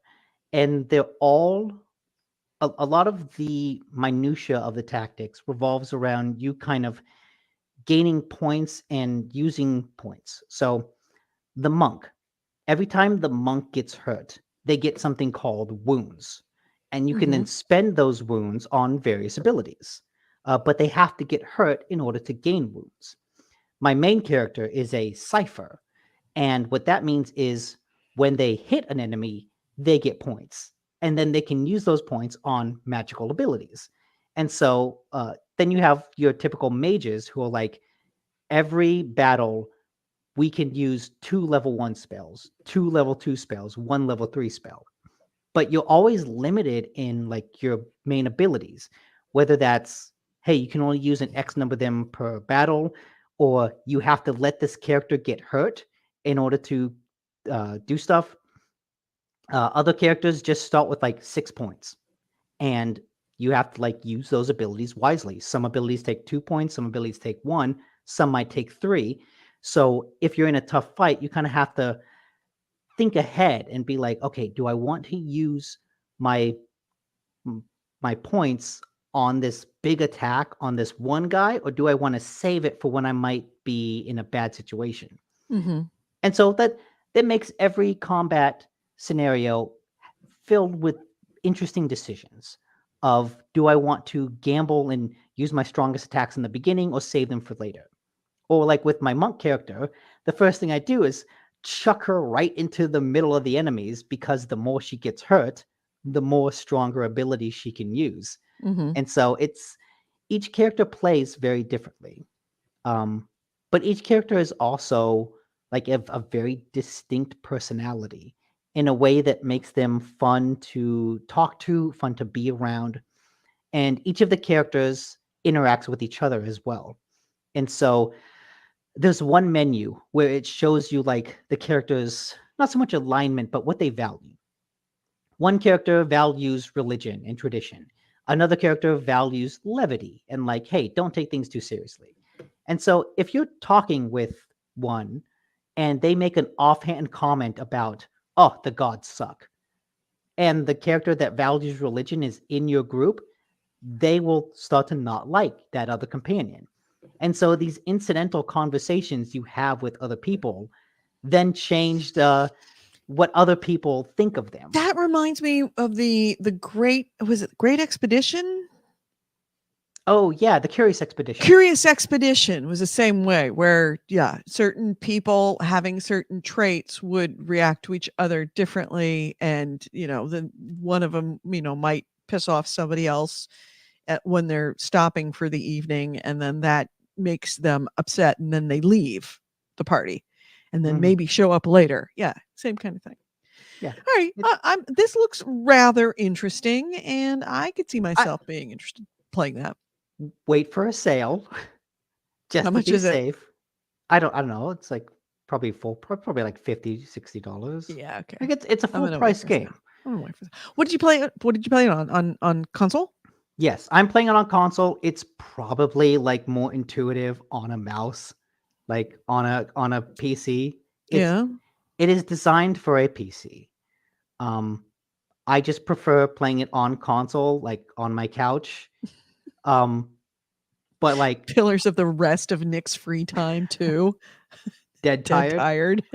But look, I will make no bones about the fact that it feels a little janky on console, like with the controller. Mhm. So it's like, okay, it's meant for a mouse. Absolutely.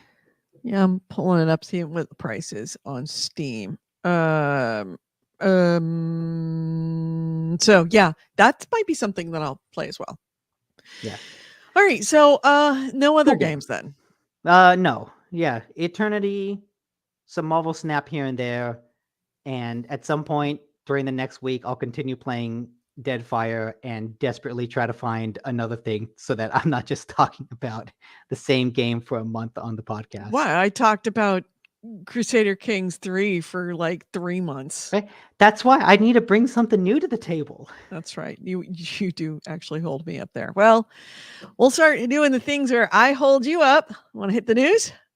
Okay. All right. Yeah, Let's hit. We hold each other up. That's true. Let's hit the news.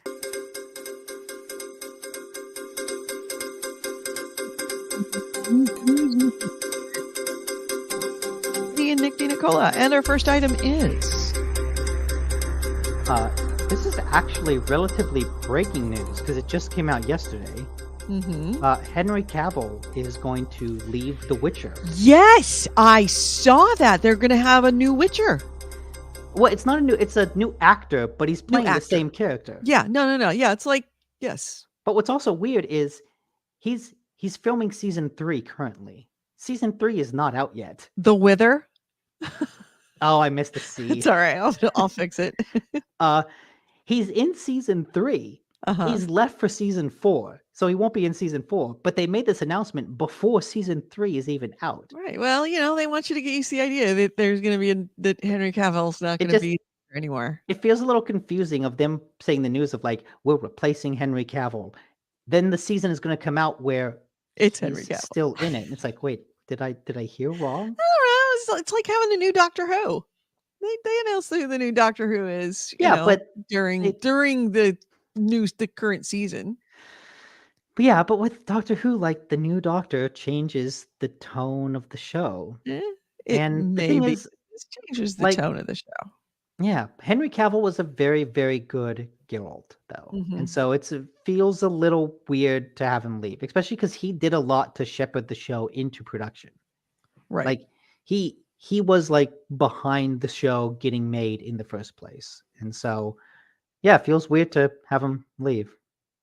The Pillars of Eternity Deadfire is $40. Page. Yes, I was born in 1950. Sure, why not? Normally? Yeah. That's full price, $40. Really? Yeah, the Obsidian edition is $60. Wow. The Pillars of Eternity Collection Definitive Edition is 10% off at $90. And the Critical Hit Bundle, which is the Obsidian edition plus the Hand of Merlin, is $70. It's 20% off. So there's a sale, but it's not a sale. Yeah. I mean, $40 is actually really good. Yeah. Still not bad. So yeah, I have to really give the Witcher series another try. I think I might have just been in a bad place in my head for that. Because I remember watching a couple of episodes and being like, fuck this show. It's all about gratuitous nudity. But I think that I think I was in a bad place. No, I was in a bad place. I was right in the middle of Kevin dying, and I was very grumpy a lot. So I'm going to have to try and go back and give it another shot and be more charitable to it. Because obviously it is really good and it's still around. So yeah, sorry to see him go, but I understand why. He can't always be the Witcher. Yeah, he can. He should. Witcher is the Doctor's true name, and only River Song knows. I've seen speculation that Henry Cavill also recently announced that he's going to return as Superman in the DC Universe movies. Yeah. So there's speculation of like, oh, he's prioritizing that over The Witcher. Probably, yeah, can't do both. It's only which I say, fuck Superman. Yeah, I agree. I would prefer to see him as Geralt than Superman, but that's just me. Too early to tell. We don't know who the new Geralt's going to be. Well, we do. We don't know how he's going to be, but we know it's going to be Liam Hemsworth. Oh. Who is... Oh, that's kind of interesting. Yeah, they've already recast. See, I really like the idea of Geralt being a, kind of like, I would say, not A+ list, but I'd give it like a B+, A- list, like not super stars, but pretty big stars that are like want to try their hand at Geralt. I like that idea. That he just becomes kind of rotating. It's a bit like the Queen in The Crown. That because the only thing is that whoever plays the Queen every time wins a fucking Emmy for it. So that maybe Geralt's not going to win that, but at least it's like the cool, fun thing for all the hot guys to do. Yeah. And I think Liam Hemsworth at this point is probably best known for his role in Westworld. And like seeing him in that role, I can kind of see him as Geralt.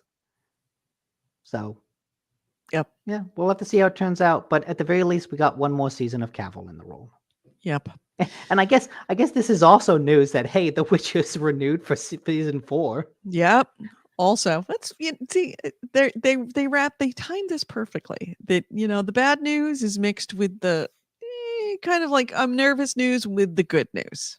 Mhm. Yeah, so you don't know exactly how to feel about it. It's like being in a car crash.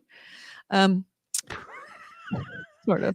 Is there good parts of being in a car crash? Get a new car. If it's not your fault, you're not paying for it. Maybe. All right. So next item is let's AC see. Wraith already gave us our next item. What is our next item? I didn't see it. I'm not in that screen yet. Yeah, that was our next item. You already said The Witcher remake is in development. We know that. Yeah, Oh, I didn't say that. No. You're right. The Witcher is in. Yes, they're was it CD Projekt Red? It said that they're doing a next gen remake of The Witcher. Yeah, of the original Witcher. Original Witcher. Which, from what I understand, is probably a really, really good idea because everyone who has played that game says, like, yeah, it's janky as hell. Like, it's clearly kind of messy, not super good, but really interesting. And it did well enough to allow CD Projekt to try again with Witcher 2, which is a lot better of a game. Yes. And then Yeah, The kind of hit it Witcher. out of The the park Witcher with Witcher 3. 1. Oh God. You really had to want to like that game. I mean, you really had to want to play that game because, especially at the beginning, the combat was just so not okay. I just remember that specifically. In fact, I remember Goalie trying to play it, and he like never even got through the tutorial. He was like, "Fuck this game," and walked away. And because he walked away, kind of inspired me to stick with it. And when I did, it is a really, really interesting game. Really interesting game. Yeah. So I'm glad that they're redoing it. And I will absolutely replay it again because it's been a long time and I remember really liking the story. I haven't even played the first one. Really?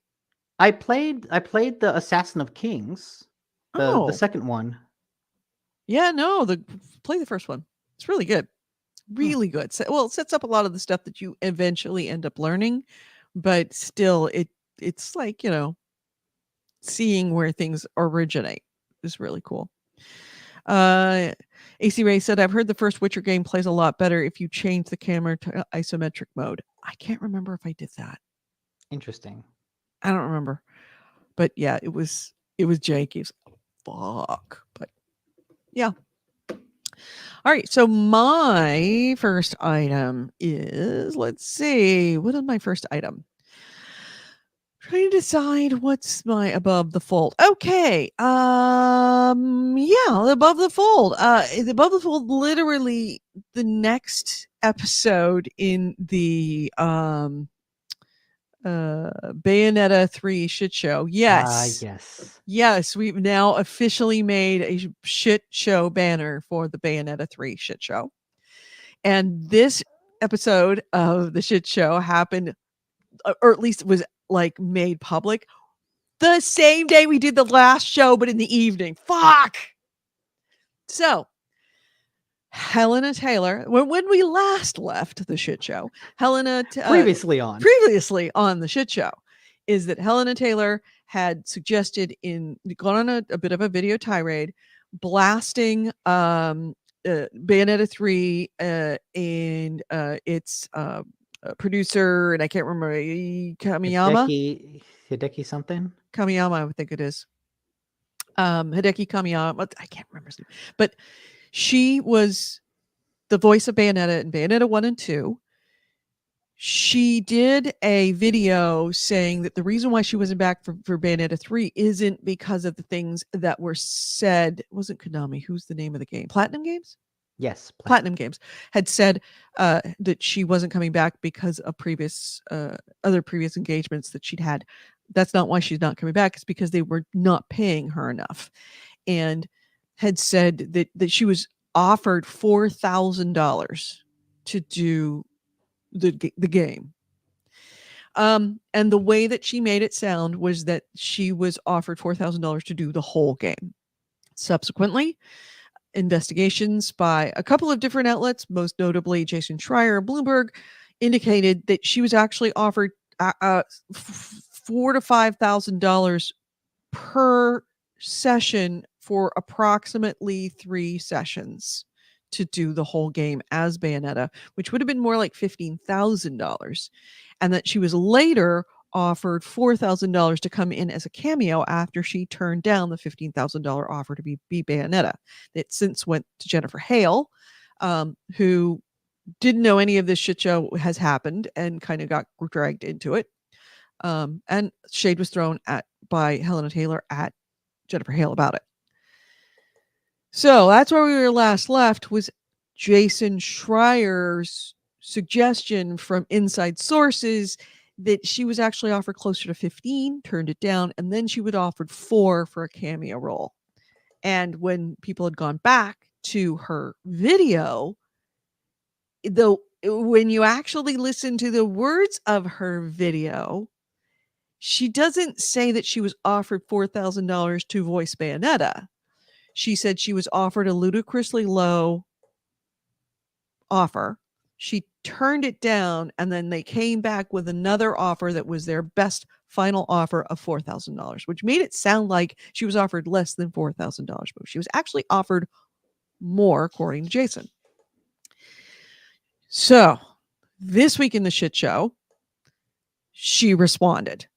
So she released a statement, Helena Taylor, that she was indeed offered a larger amount. She was indeed offered the $15,000 initially for the whole game, rather than that $4,000 figure that was implied, that was the best final offer to voice Bayonetta.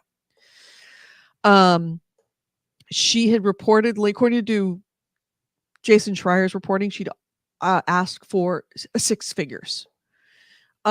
She did say in her statement, even though, yes, it did, if nothing more, corroborate the reporting that Jason Schreier did, she did dispute the 6-figure income. Well, she disputed it, that part of it, but not entirely.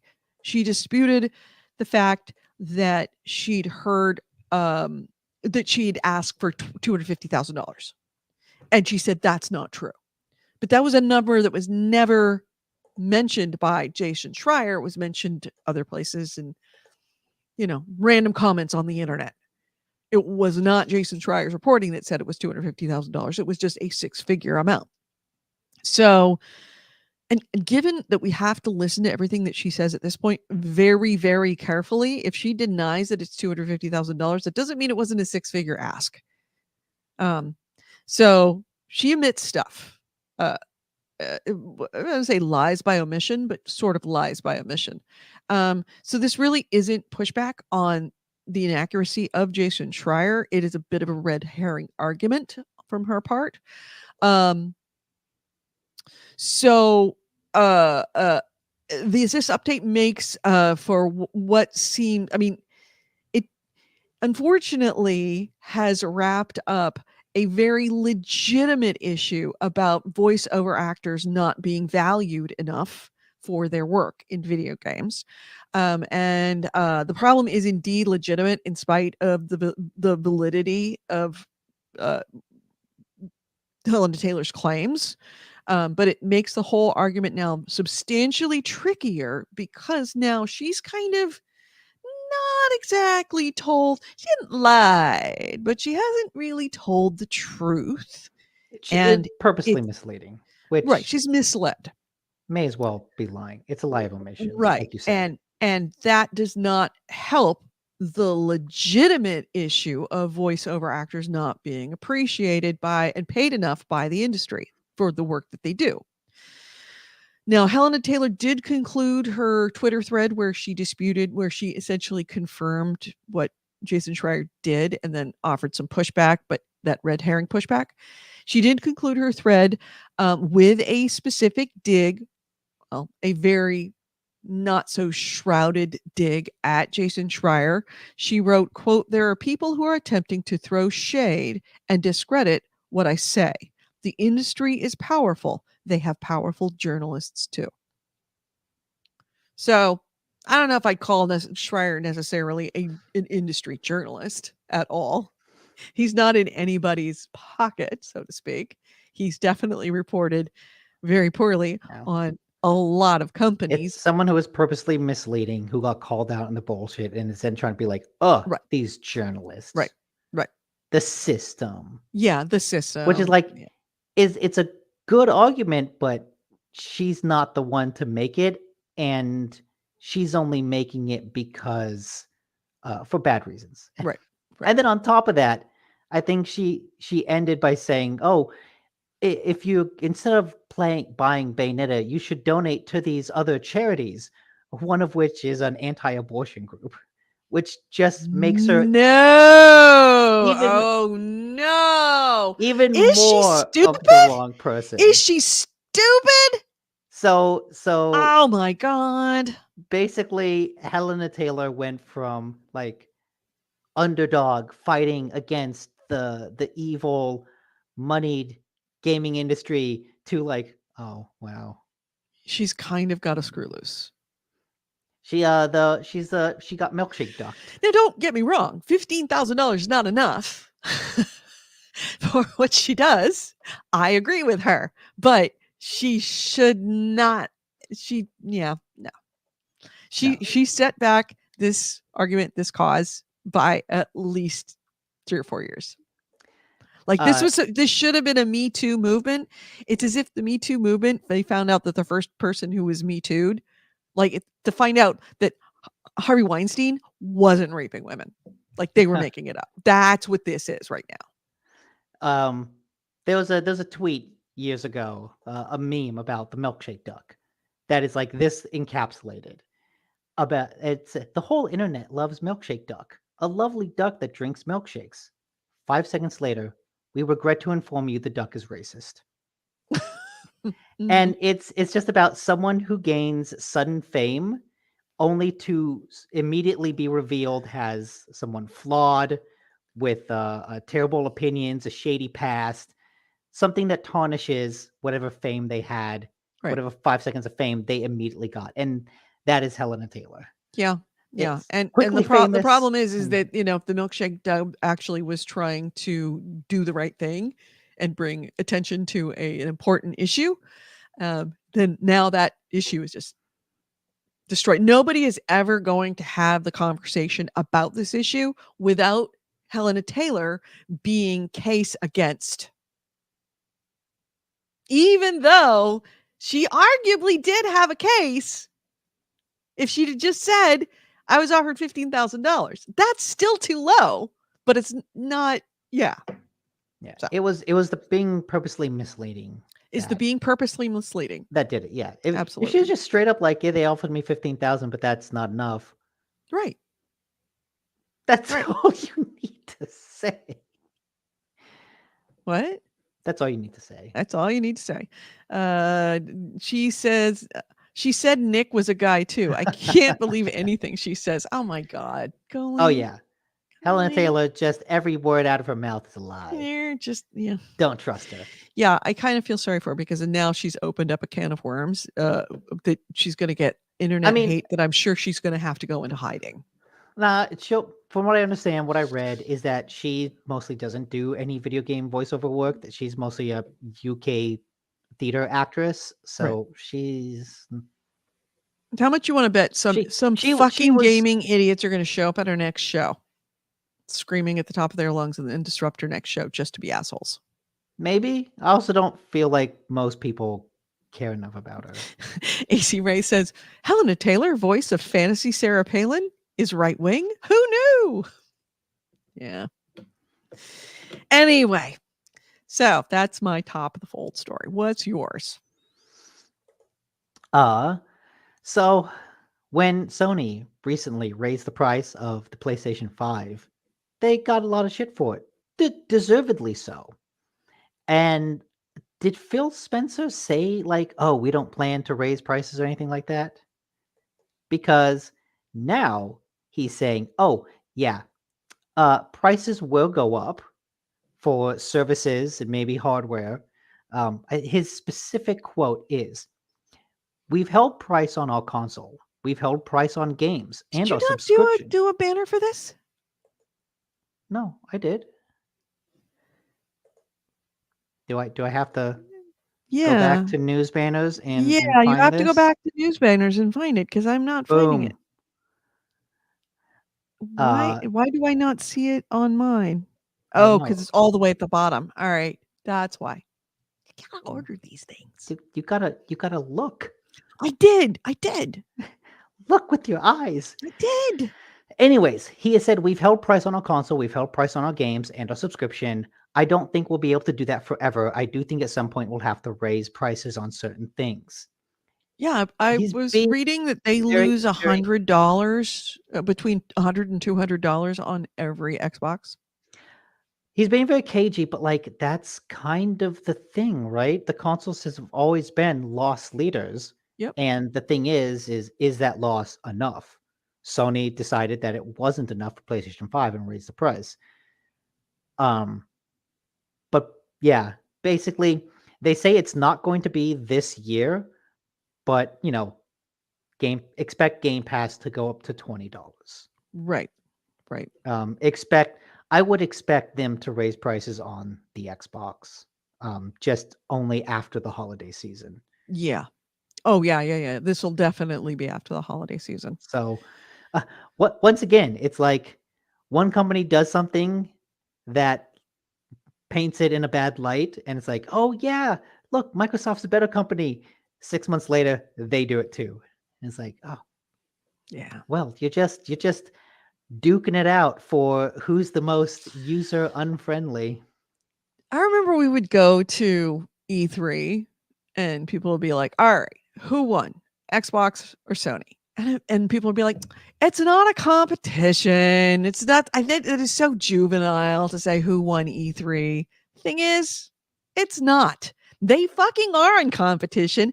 Abso-freaking-lutely. It's a war, and every year is a new battle, and every console is every year is a new skirmish.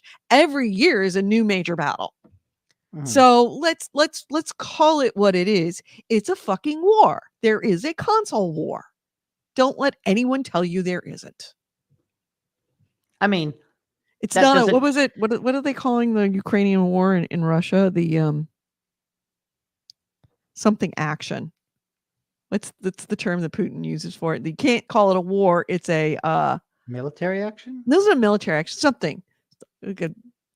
Somebody will know. What's the what are they? Oh, darn it! Now I'm gonna have to look it up. But yeah, it's essentially you could call it whatever you like. It's a fucking war. That doesn't mean that you should become a soldier in the war, because the moment you're like, I like PlayStation, fuck everything Microsoft does, you become the enemy. I don't care what side you're on, you become my enemy. Because that's You're not a foot soldier in the war. If you want to be a foot soldier in the war, go work for Microsoft or Sony. Those are the foot soldiers. We're literally like on the other side, just kind of watching. It's perfectly fine to like have your preferences of console. I certainly do, but it's a war where I lose no matter who wins. We are not the war. We are the goal. We are what they're warring over. We don't get an opinion on that. Look at this point, I've got both consoles. I'm the little, what's the fable of the rat who chooses both sides? Oh yeah. That's me. I always win. Yeah, true. So yeah, expect things to get more expensive. Yeah, and I think that we need to expect everything to get more expensive for the time being. And one of the reasons why that we are probably seeing prices go up, especially for Xbox and for Microsoft stuff, is that Game Pass subscription targets have been missed now by Microsoft 2 years in a row. And I'm trying to find it. There we go. So yeah, Microsoft last year, they targeted a 73% gross rate for Game Pass for the last fiscal year. It ended June 30th, 2022. The service only grew 28%. 28 from 70? 73. They'd hope to get 73 because the year before they'd absolutely blown out targets in 2020 because of COVID. In 2021, 2022, not so much. Now they're in the middle of 2022 to 2023. We don't know how it's going to be, but there are people's goals that are tied to this. I feel like one of the worst things COVID did for businesses is give these executives unrealistic Expectations, not just businesses, but investors. Unrealistic Right, expectations. investors, yeah. Right. They didn't see it as a one-time windfall. They thought this was like, it wasn't they hit the lottery. They didn't get a new job. Yeah. And I remember like the same thing happened with Disney Plus, where I think it launched in the middle of pandemic and they like hit their 3-year subscription target within 1 year. Mm-hmm. And so naturally what they did is, well, we're just going to keep rising like this, right? Right. And it's like, what fucking it just feels like What happened yesterday has it just- absolutely nothing to do with it what's going to just happen feels today. like common sense to be, no, you're not going to, a spike doesn't go up forever. I just don't understand the massive disconnect from any sort of No. common sense. No. Yep. And that's why everybody's like, Netflix, just everybody abandoning Netflix because they lost so many subscribers. They didn't, but that's the thing, they didn't lose didn't that lose- many subscribers. They just didn't gain as much as they thought they would. Right. And on top of it, gain on top of like the amount of like the huge amount of people, even if they lost 10% of their viewers. Actually, no, they did go down. Their actual viewership went down. But it didn't go down to pre-COVID levels. In other words, COVID helped Netflix. Yeah. Netflix is doing much better because of COVID. And also, like, you have to acknowledge at some point, everyone who wants a subscription will get a subscription. Yeah. At a certain point, you've maxed out. I think I was actually reading something about Amazon, about they churn through warehouse employees so quickly that they're actually like, oh shit, we're running out almost, of people who haven't worked in Amazon yet. yes. Like, this is a it is a genuine thing that a bunch of the warehouses are like, look, we're going to hit the limit of churn through like people that will work for us in our city in like 2 years. And like, we need to do something to change our policies, because if we don't, we will literally run out of people to hire. Wow. That's crazy. I mean, subscriptions, yes. Eventually, everyone on the planet is going to have a subscription. Under perfect scenario, everybody on the planet gets a Netflix subscription, and guess what? They're going to crash. There's going to be zero growth at some point. No, because at that point, Reed Hastings is going to be like, we're putting Netflix on a satellite and we are launching it. We're going to aliens. We're going to expand to other planets. So yeah, that's a thing. That's very much a thing. All right. So yeah, one of the things about this, though, actually, let me come back to it. Where was that? That was consoles, according to their reports. Console subscriptions are actually slowing. It is the PC subscriptions that are actually rising at this point. And at the Wall Street Journal Tech Life event, Microsoft Gaming CEO Phil Spencer, your friend of mine, he said Game Pass is profitable and that the PC signups are seeing tremendous growth, according to him. It's the console signups that are slowing down, and that's why they're not hitting the sweet spots. He also, that was at the point where he also talked about the price hikes after the holiday season. Yeah. So, which will cause people to leave, and it will slow your subscriptions.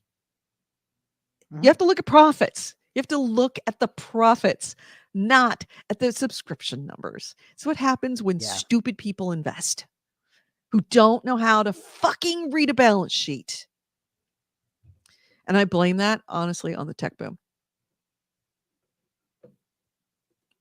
Yeah. Back in the old days, back in my day, when to invest in a stock, you actually had to look at what the stock was making, what the dividends they were giving, and whether that made sense.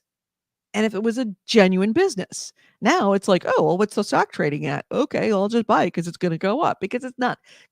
Stock prices are not, in general, not connected to profits. They're connected No. to, It's perception. perception. And that all came from the stock market, the tech boom. That's when that first started happening. And then we got stonks.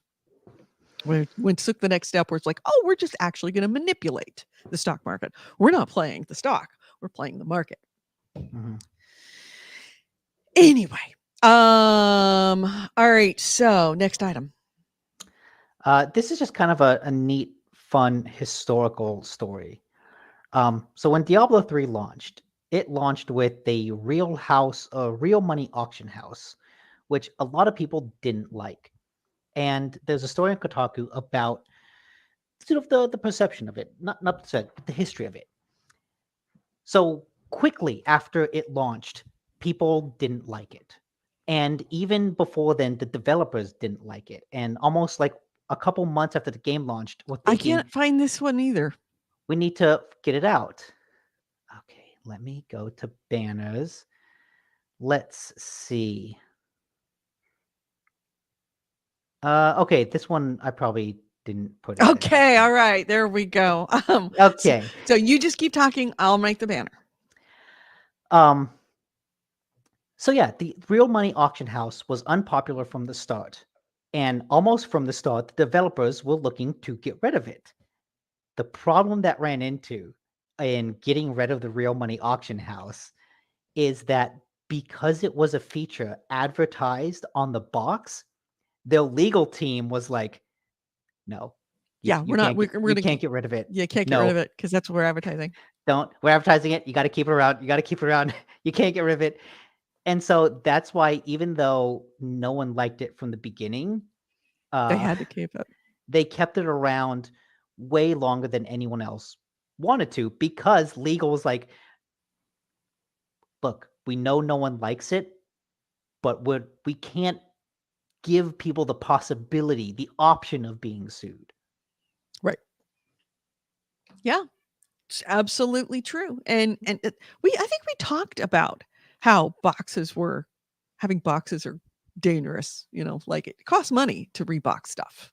And we were talking about that with the 4090. What was it? Then when they unlaunched the, what was it, the high end or the middle? Of the NVIDIA, the with the graphics NVIDIA card? cards, right? Yeah.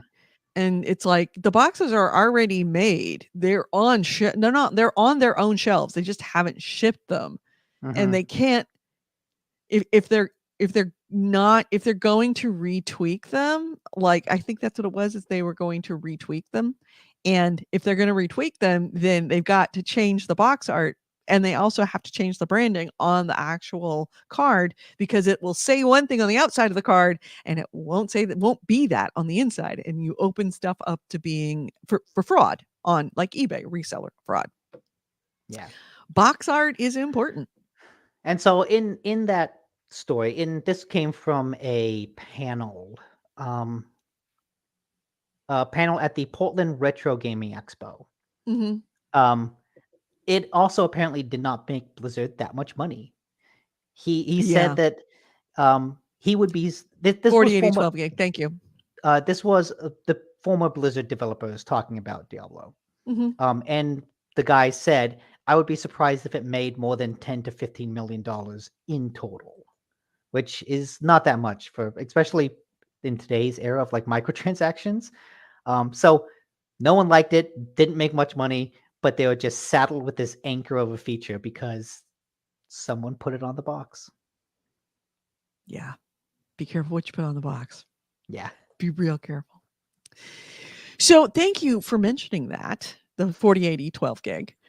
Because Nick had an item, and I'm going to make you jump into it because it's a nice way to segue into Okay. it. And man, I am not a computer gearhead. I will say that straight out. I have been absolutely fucking riveted to the 4090 shit show. We really should have another shit show banner. The 4090 shit show that just keeps getting crazier.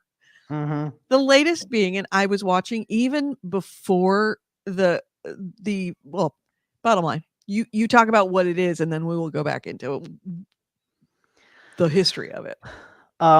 So some people on Reddit have started reporting that their RTX 4090's graphics card are burning cables, specifically the power connector cable that connects the graphics card to the power supply, are melting just enough to cause smoke. And this is happening specifically with a 12-volt high power connector. NVIDIA has said, "Oh, we're investigating this," but a lot of YouTubers are basically saying, "Yeah, we knew this would happen." I guess earlier, before the cards launched, Brandon Bell, one of like the technical marketing managers for NVIDIA, was like, "No, the power cables are safe. There are no issues. Quote, it all just works, man." Mm-hmm. Well, and then you run into this issue that apparently they don't all works. And AMD, who's like NVIDIA's competitor in the graphics card, tweeted out a kind of subtle dig that basically said the RX 6000 series and upcoming RDNA 3 GPUs will not use the 12-volt high power connector cable. Mm-hmm. Yeah. Actually, it's not. It's the 12 pins that's the problem. And I was I forget the name of the Yeah, YouTuber that the before issue. these even hit market, the YouTuber, and it comes down to the four that it's the connectors that is the 12 Jay's, pin 4 pigtail I think it's Jay's connectors. 2 cents. Jay's 2 cents. That's it. Um, And yeah. he was when I started like was the whole NVIDIA EVGA thing that got me like following this story. And then of course, once you start following that story, you start getting things dished to you by YouTube. And of course, all of this has been coming up. But Jay's 2 cents was the one, even before they hit the shelves, he was like, this is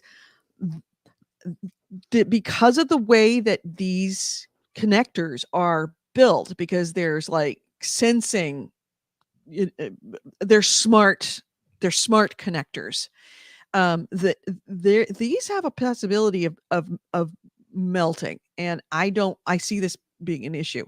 Sure enough, when it came out, all these pins are starting to melt. It was like he was the one that actually asked about pins melting and got the And had the answer. guy say, "No, Right, it's it just fine." works, man. Yeah, It's and magic. It's fairy dust. It works. from the So beginning, people were kind of raising eyebrows at the power consumption of these Mhm. cards. Right, Like there were people saying, because it's what 600 watts is what it's pulling. "Yeah," they're saying, "Oh, you'll probably have to buy a new power supply Mm-hmm. for them." Like they draw a shocking amount of power, and so this was not necessarily unexpected. Right, right. Yeah, there we go. The adapter cable's dangerous, but NVIDIA doesn't agree. That was the one where Mm. he went to them and said, "Hey," and they're like, "Yeah, no, that's fine." And then it started to come out, and it's like, "Oh, hey, they're starting to burn." I am watching. You have so many of these tech nerds, like these gaming tech guys, or, channels really fucking know what they're doing. Gamers Nexus, Igor, they're trying to reproduce this, and they're trying to figure out the reason why. And they're going and they're getting heat flare cameras. They're setting up just an heat tracing. It's insane what they're trying to do to figure out why this is happening, to a point where now Gamers Nexus is asking people that if you have a cable that you don't want to use, that is like one of those 40, 90 cables. If it's good, then they'll use it and send it back to you. If it's bad, if it's burnt, please send it to us, because they're trying to get more cables from a lot of different people to be able to figure out why it's happening, because nobody knows why. To see if maybe J2 it's a Cents said that variability it in the had to cable. do with let me pull this back up. The instructions is that it's a 35 millimeter, like, don't bend area. And you can only bend it vertically. You can't bend it side to side. And 35 millimeters is a really, really large space when you're talking about some cases. So his suggestion originally was, if it's 35 millimeters that you have to let it, of straight play, chances are some people are not going to give that full 35 millimeters. They're going to bend it, and that's going to cause a problem. Or they're going to bend it side to side instead of bending it down. That's going to be a problem. And you're going to get things burnt because the pins on the ends are not going to be seated properly, or one's going to be pulled out just a little bit because of the tension. That was Jay's original opinion. Igor said that it had to do with a piece of essentially, it ended up like being a PDB, a power distribution board, inside that connector. That was just it's a metal film. It's like a metal. It's not even a plate, because it's just kind of a metal film, and the four wires come in to that plate and are soldered to that plate, and it's from those wires that all 12 pins are getting it from. And if one of those wire breaks off, then you're getting a higher amount of resistance for the other wire going in to the pins that it's covering. Gamers Nexus went in, had a completely different build than what Igor's had. Like, totally different wires. Igor's wires were 150 volt wires. The one in the Gamers Nexus, when they opened theirs up, was 300 volt wires. So, like, totally different builds inside these cables.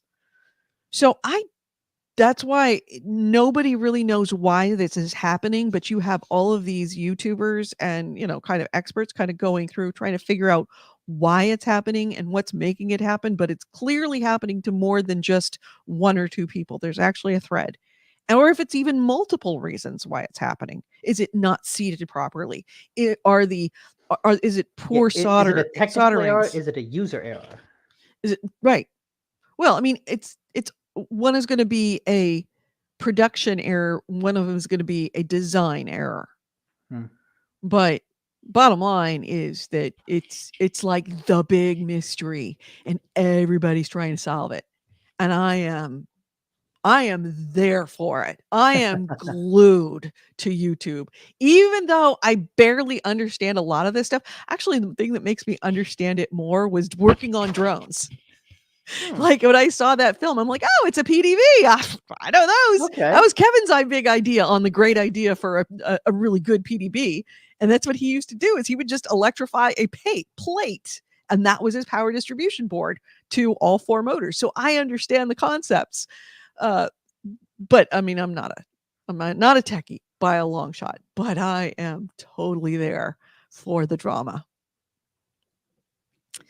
So yeah, I'm sure now there's chaos. I'm sure I've totally pissed him off with my idiocy, but he says, it's actually super hard to reproduce as a failure. It's not equal across all chords. Jay did a video, and Steve with Gamer Nexus just released one. Yeah, I watched the one last night with Gamer Nexus with Steve.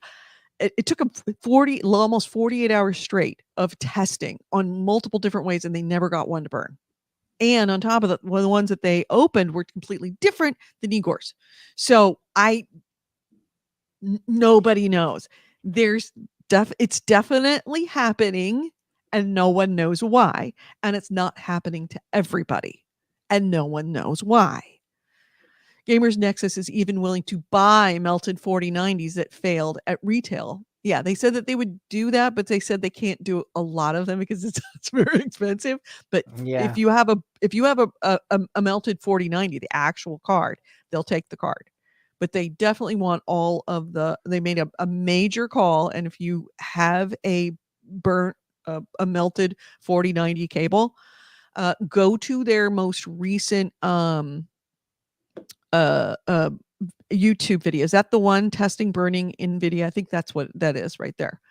If that's not it, go to Gamer Nexus and their channel on YouTube, watch their most recent video, because they tell you how to get a hold of them and how to send them your cable, because it has to be in a specific way.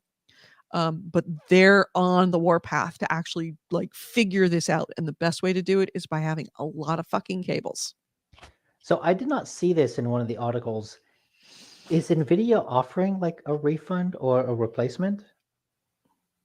I don't think NVIDIA has even acknowledged that this is an issue. That sucks. Yeah. That's bad. To spend that much on a card and then have it catch fire. Well, it's not the card that catches fire; it's the cable that catches fire. In fact, a lot of people have found that Does they that didn't. ruin? One guy even said that he, put in the new 4090 card, had everything set up, and happened to watch. Who was it? I think it was Jay's 2 cents. Happened to watch that video about the 35 millimeter clearance, bend clearance, and he's like, "Ooh, I don't think I gave it 35 millimeter. I should check." He opened it up, and it was only because he opened it up and unplugged it that he was like, "Oh shit, it's melted." He didn't even know it was melting. It was only because of that video that he happened to open it up to see it melting, to see that it was melted before it had actually done a lot of damage. So we don't know. But does that? They have acknowledged it. They want cards Okay. back that melted as well, so they can diagnose Okay. it. So then, is the card being rendered unusable? In some afterwards? cases, yes. In some Okay. cases, no. I guess it depends. Depends on when you catch it. Yeah, when you catch it. The guy Yeah. that caught it melting before it was actually damaging was probably fine. But people that are like, "What's that smell?" They probably aren't fine. Yeah, it just sucks to spend $1,200 on something and then have it melt and break like that. Right. In a really scary way, because that's how, when you're pumping that much power through something and it starts to melt, that's where fires start. Yeah. So it's not just blowing up, melting of a card. It could be melting of your house. Thank you for they are calling for the melted cards. So anyway, yeah, there's that. Next item is I mean, technically that was yours. So let me go through and try to hit my stuff quickly, because we're starting to get late. Activision. Oh, this week in the Activision shit show. Because the shit shows are there. Where is it? My Activision Blizzard shit show. There's new week, Bayonetta. new episode. There we go. Activision Blizzard Shit Show. All right. This week in the Activision Blizzard Shit Show, a whole new labor complaint by the Labor Relations Board and the National Labor Relations Board. So remember, what's her bucket? The torture apologist left as head of HR for Activision. So she got replaced by a couple of people. One of them was a woman named Lulu Cheng Messervy, who was essentially, I think she's a head of, her job is to be communications, do communications of HR communications. So she went on to a Slack channel and disparaged the workers' union and efforts to unionize, which is a violation. And on top of that, she caught a lot of flack for it. And I'm going to pull up she was brought up on Twitter that she had gone onto a company. Come on, you. There we A go. company Slack channel. Its company Slack channel, and had essentially disparaged the efforts to union organize, which is at this point illegal because there's already been Yeah, it's they've been been established. established that they can have a union vote. There's rules. So here is the original tweet of that information. And Oh it was wow, that's a lot. generally speaking, it is That's a rant.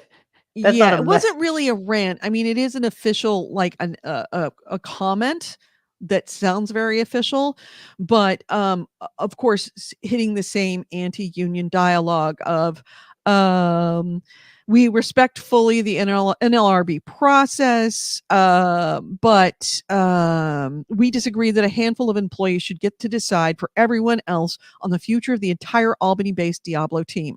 We think a direct dialogue between the company and employees is the most productive route. Blah blah blah blah blah. We can feel collective bargaining is comparatively slow. Yeah, you can't say that. You can't. That's a violation of labor law. Once they've been declared as being they're having a union vote, you have to shut that shit up. But she did not. The really funny part was she says, let's see, where is it? We think a dialogue between company employees is the most productive route. Also on that same tweet is one quote, "Oh, we think a direct dialogue between companies employees is the best route." And then of course the error screen when people try to comment on that tweet, only certain people can post to this channel. It's locked. The channel where she fucking posted it to all employees has a block on it for employees to reply. Look, when they say we think direct dialogue is best, what they really mean is we tell you Right. and you listen. You listen. Yeah. Exactly. That's very direct. We're directly telling you what you should think. Yeah, dialogue doesn't mean you get a say. Right. Or do we say dialogue? We meant monologue. It's so confusing. So anyway, the National Labor Relations Board has filed a complaint for anti-union propaganda against Amazon Blizzard King again. And by the way, she sent that out to 18,000 workers. So yeah, they're saying that it's unfair labor relations and should be sanctioned, and they're not wrong. So yeah, even what's her bucket's replacement is still unclear on labor law.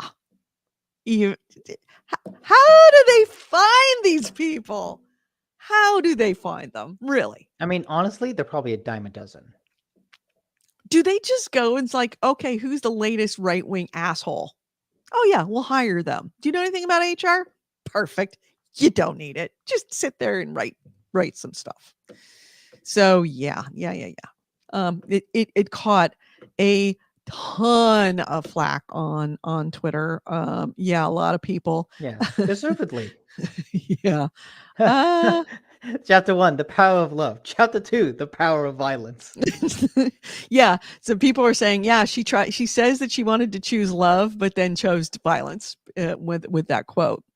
I find ironic, Aiden Coxon, I find it ironic that you're willing to say that you don't like that, quote, a handful of employees get to decide for everyone else's future, completely missing the point of unions. Execs basically do that anyway. It makes me so angry to see how they're behaving still.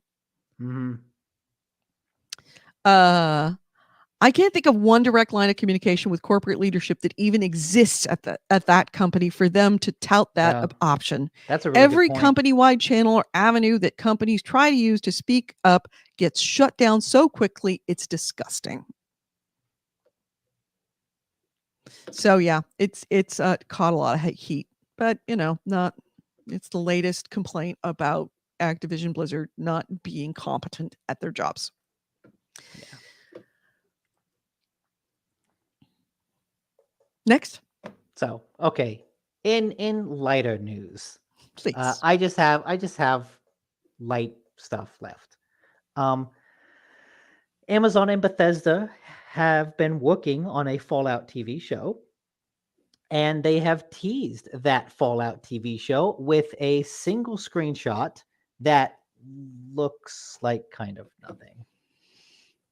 It looks like it could be from the game. It's just someone standing in a vault door with light behind them to the point that all you can see is the outline of a person. Mm-hmm. It says and shows nothing. To the point that I think a lot of people have kind of been mocking it a little. Just it's not the tease that they clearly thought it was. It's not generating the hype they want it to because it doesn't actually look interesting. No, it does not. Yeah. Let's see if Wow, I can look get at it that. better. Isn't that Fallout? Doesn't that look like Fallout? I don't know. It looks like a dude standing in front of a door. No, that's not Fallout. That's Stargate. Yeah, actually, that does look more like Stargate. Yeah, that this isn't doing it for me. They're gonna have to show me a little bit more than that. Yeah. But I mean, I'm not gonna lie. I would love to have a Fallout TV show. I mean, okay, I'm not interested in a Fallout TV show, but I'm interested in this Fallout TV show because it's from not Christopher Nolan, Jonathan Nolan and Lisa Mhm. Joy, the Mhm. people behind Westworld. So that makes me very, very interested. They do a very good job with that. They do, which I did actually recently finish the most recent season of Westworld, and it was pretty good. It Mhm. was a definite step up from the terrible third season. Really. Yes.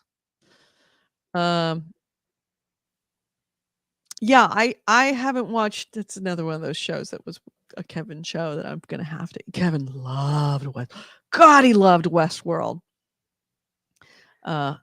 What's it called? Nuka Break. AC Wraith says there was a Fallout show, Nuka Break. Is this like an online show or something? It looks like yeah, it is. There is. It's done by a channel called Wayside Digital, and they actually have what looks to be a come on you. Let's see. There you go. This is like the whole first season. Yep, there it is.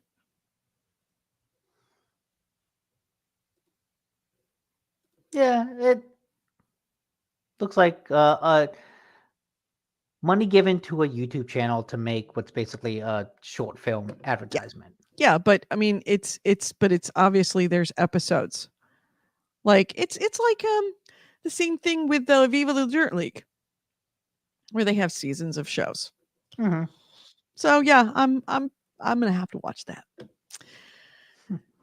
So thank you. There is the complete second season. They've also had a complete first season. I believe they have a third season now too, because that's what it said when I pulled it up. Okay. All right, my next item is let's see what I got here. We talked about Game Pass. We talked about Helen Taylor. Modern Warfare 2. Oh yeah. Modern Warfare 2. If you needed any proof that discs are dead, you need to look no farther than Modern Warfare 2. No, discs are very much alive, just not with Activision. Maybe. Not with any company whose financial best interests are in not discs, in locking you into a digital environment. That's basically probably true. With assholes. Yeah, let me explain why. Modern Warfare 2 launched, and it is, you can buy it on shelves. It is a disc. However, that disc only carries 70 megabytes of data. When you put that disc in, there is 70 megabytes. I mean, that's barely a texture. 70 megabytes must just be like, That's yes, an image. This is a paid copy. It's just enough to say, hey, this person has a paid copy. Please start downloading. And then you have to download the game digitally. You have to have 100 gigabytes of space, but only 70 megabytes on that disk in order to play it. And you have to download the entire game for you to have a copy. And the game is not on your disc. It is on your hard drive only. Yeah, the disc is basically an authorization to download it. Right. So yeah. I mean, you can go out and you could buy yourself a game of a disc of Modern Warfare, but it doesn't mean you actually own Modern Warfare. That if they want to shut down the servers or shut down the game or not have it available again, you can't like just put back in your disc in your vintage machine in 20 years and be able to play it. So yeah, don't buy the disc. And Pointless. It also continues to blow me away that the Call of Duty games are so big, because it feels like there's no logical reason those games should be that many gigabytes. Mm-hmm. Yeah. Like, there are games that are massive with massive worlds that are half the size. I think they're just kind of bloated. Probably. It's probably bad coding. It's probably super inefficient. Yeah, just really inefficient, I'm sure. And I think there's I'm going to go out on a limb a little bit. I think that there is a feeling within the consumer world that if your games are not a certain amount of gigs, then it's not a full game. Like, I remember quite some time ago when games started coming out that were like big, huge, massive games. And before they released, they were saying, oh yeah, they're going to be, back then it was like 15 gigs. And people were like, 15 gigs, this game must be amazing. Oh, it must be massive. It must be so large. It's going to be better because it's got so much data. Yeah. It's going to look great. Holy, the landscape's going to be huge. And I think that if they released a Modern Warfare that was 75 gigs at this point, after having 150 gig, people would be like, they're taking something away from us. This is a lesser game. Bigger is better. Bigger is more. So, yeah. But it's not. It's not.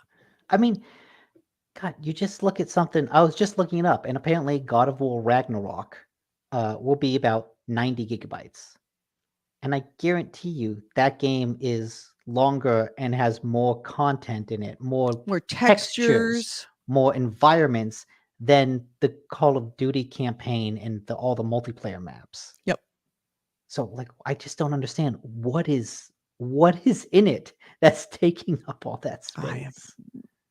Laziness. Well, it's pumping out a game every 2 years, like clockwork. That'll do it.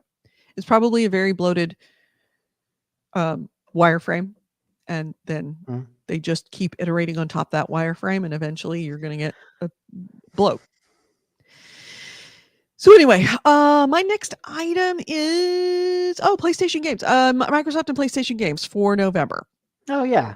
All right, so we're coming into the very last little bit, last day or two of the season of the month.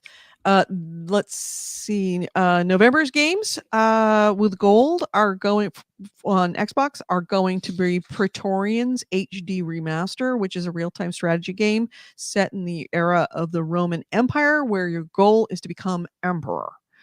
It allows you to play as 3 different armies: the Gauls, the Egyptians, and the Roman legions.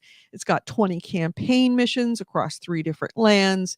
And every army has its strengths and its weaknesses, obviously, because it wouldn't be a strategy game if it wasn't.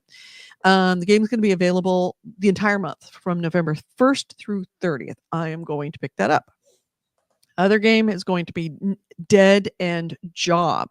It is a procedurally generated couch co-op twin stick shooter. You're going to in it you exorcise restaurants, offices, and other buildings while trying to save your mentor's soul so she doesn't spend eternity as a ghost. It's got cartoon style artwork along the lines of like Ren and Stimpy. And the music is original music by Will Martin, who did the music for Grand Theft Auto. So that's going to be available from November 16th to December 15th. So it's a 1 month, but starts mid-month.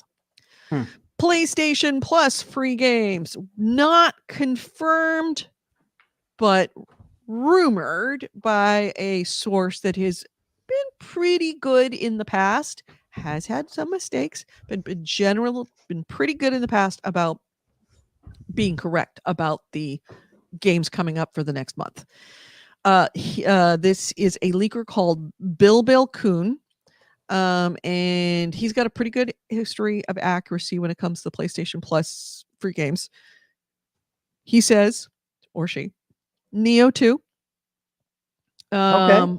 Yeah, that's going to be one of them. That's a cool one. Another one is a game called Heavenly Bodies, which sounds really interesting. It's a Oh, physics-based Heavenly Bodies. I know platformer. that one. Yeah. Okay. You need to navigate life on the space station. Yes, I remember this one now. You reviewed it, didn't you?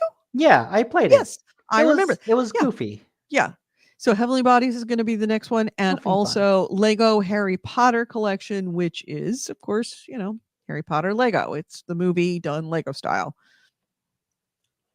Standard fare. But, not bad to get for free, even if it's not your taste. I hear Lego games are actually kind of engaging. Yeah. So, yeah, not a bad lineup for your free games this month.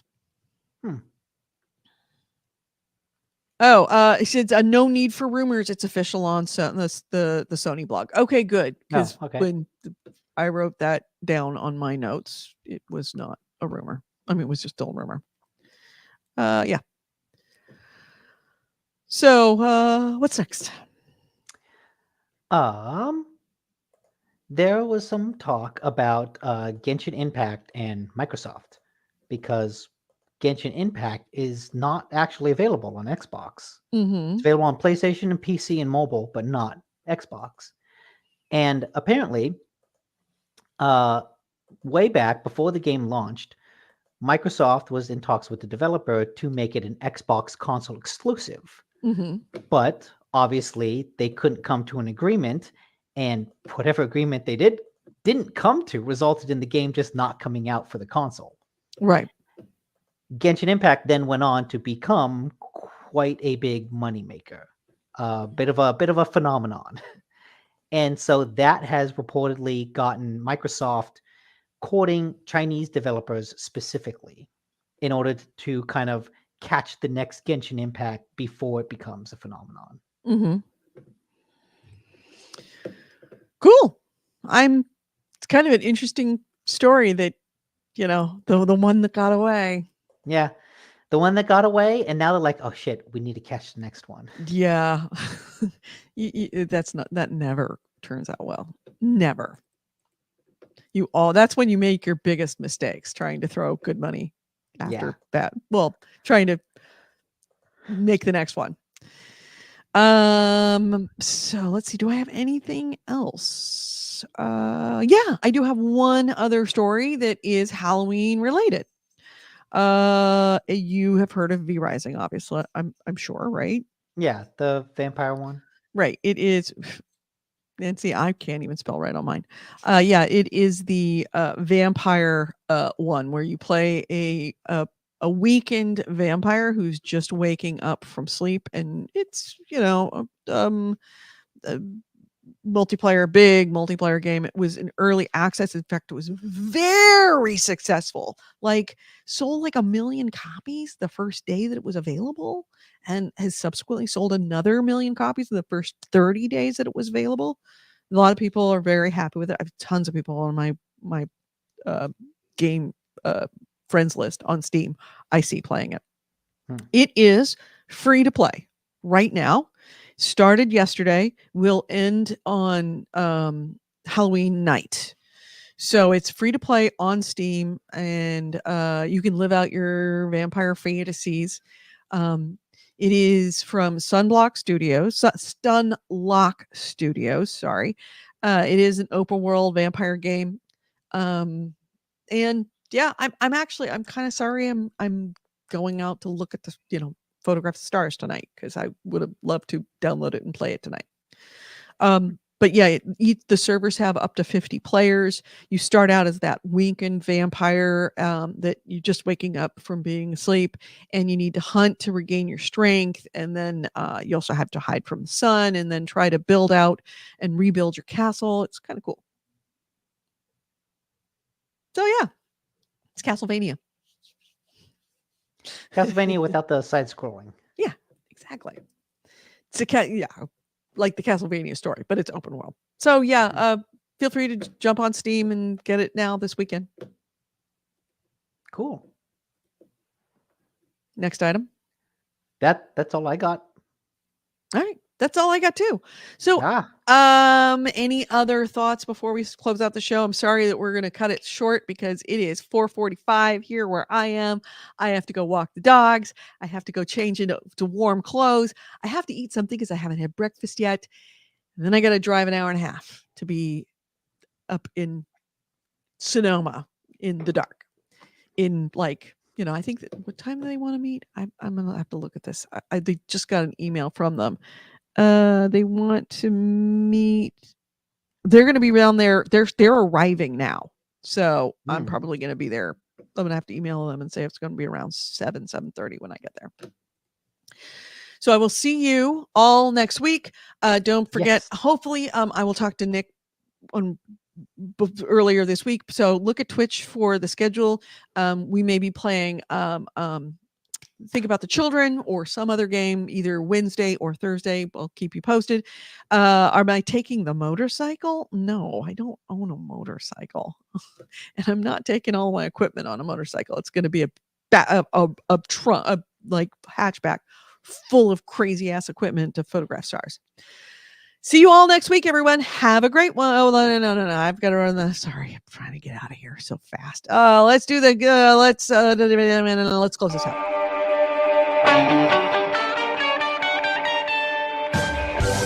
You've been listening to GameHounds, episode 658. We recorded this on Sunday, October 30th, 2022. I've been Edie Sellers, and with me has been Nick Nicola. Ways to get a hold of us: GameHounds.net is our website, GameHounds@gmail.com is our email. We record this show live every Sunday at 2 p.m. Pacific, 5 p.m. Eastern here on Twitter on Twitch and on YouTube. On Twitch, we are the GameHounds. On YouTube, we are GameHounds Vids. VIDS as in videos. Please join us. We would love to have you. Thank you to everyone in the chat room. Thank you for showing up. How you doing, Goalie? We miss you. And also, if you listen to the show as a podcast, I'm sorry I haven't updated the show. I have to download a broken show, and that's kind of messed me up. But we will be doing it. It's going to be a big dump later this week.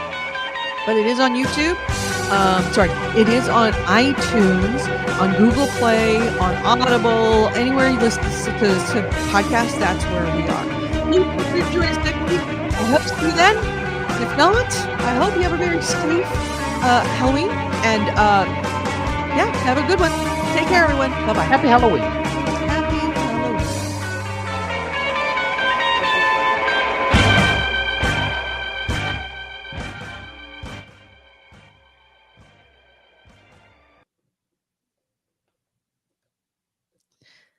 No, not yet. Don't end the podcast. No. I gotta save. And nobody talk. We have to stop. We have to save.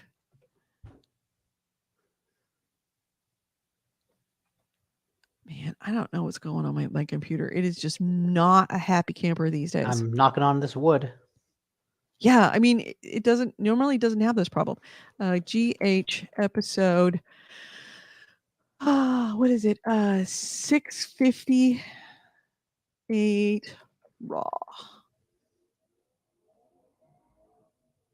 And yeah, it's doing the same thing, getting down to 2 seconds and hanging. All right, but it managed to do it last week, so I'm just going to leave it hanging. And I'm going to try and figure out what the fuck is going on with my computer. Okay. Have a good week, everyone. We'll talk to you later.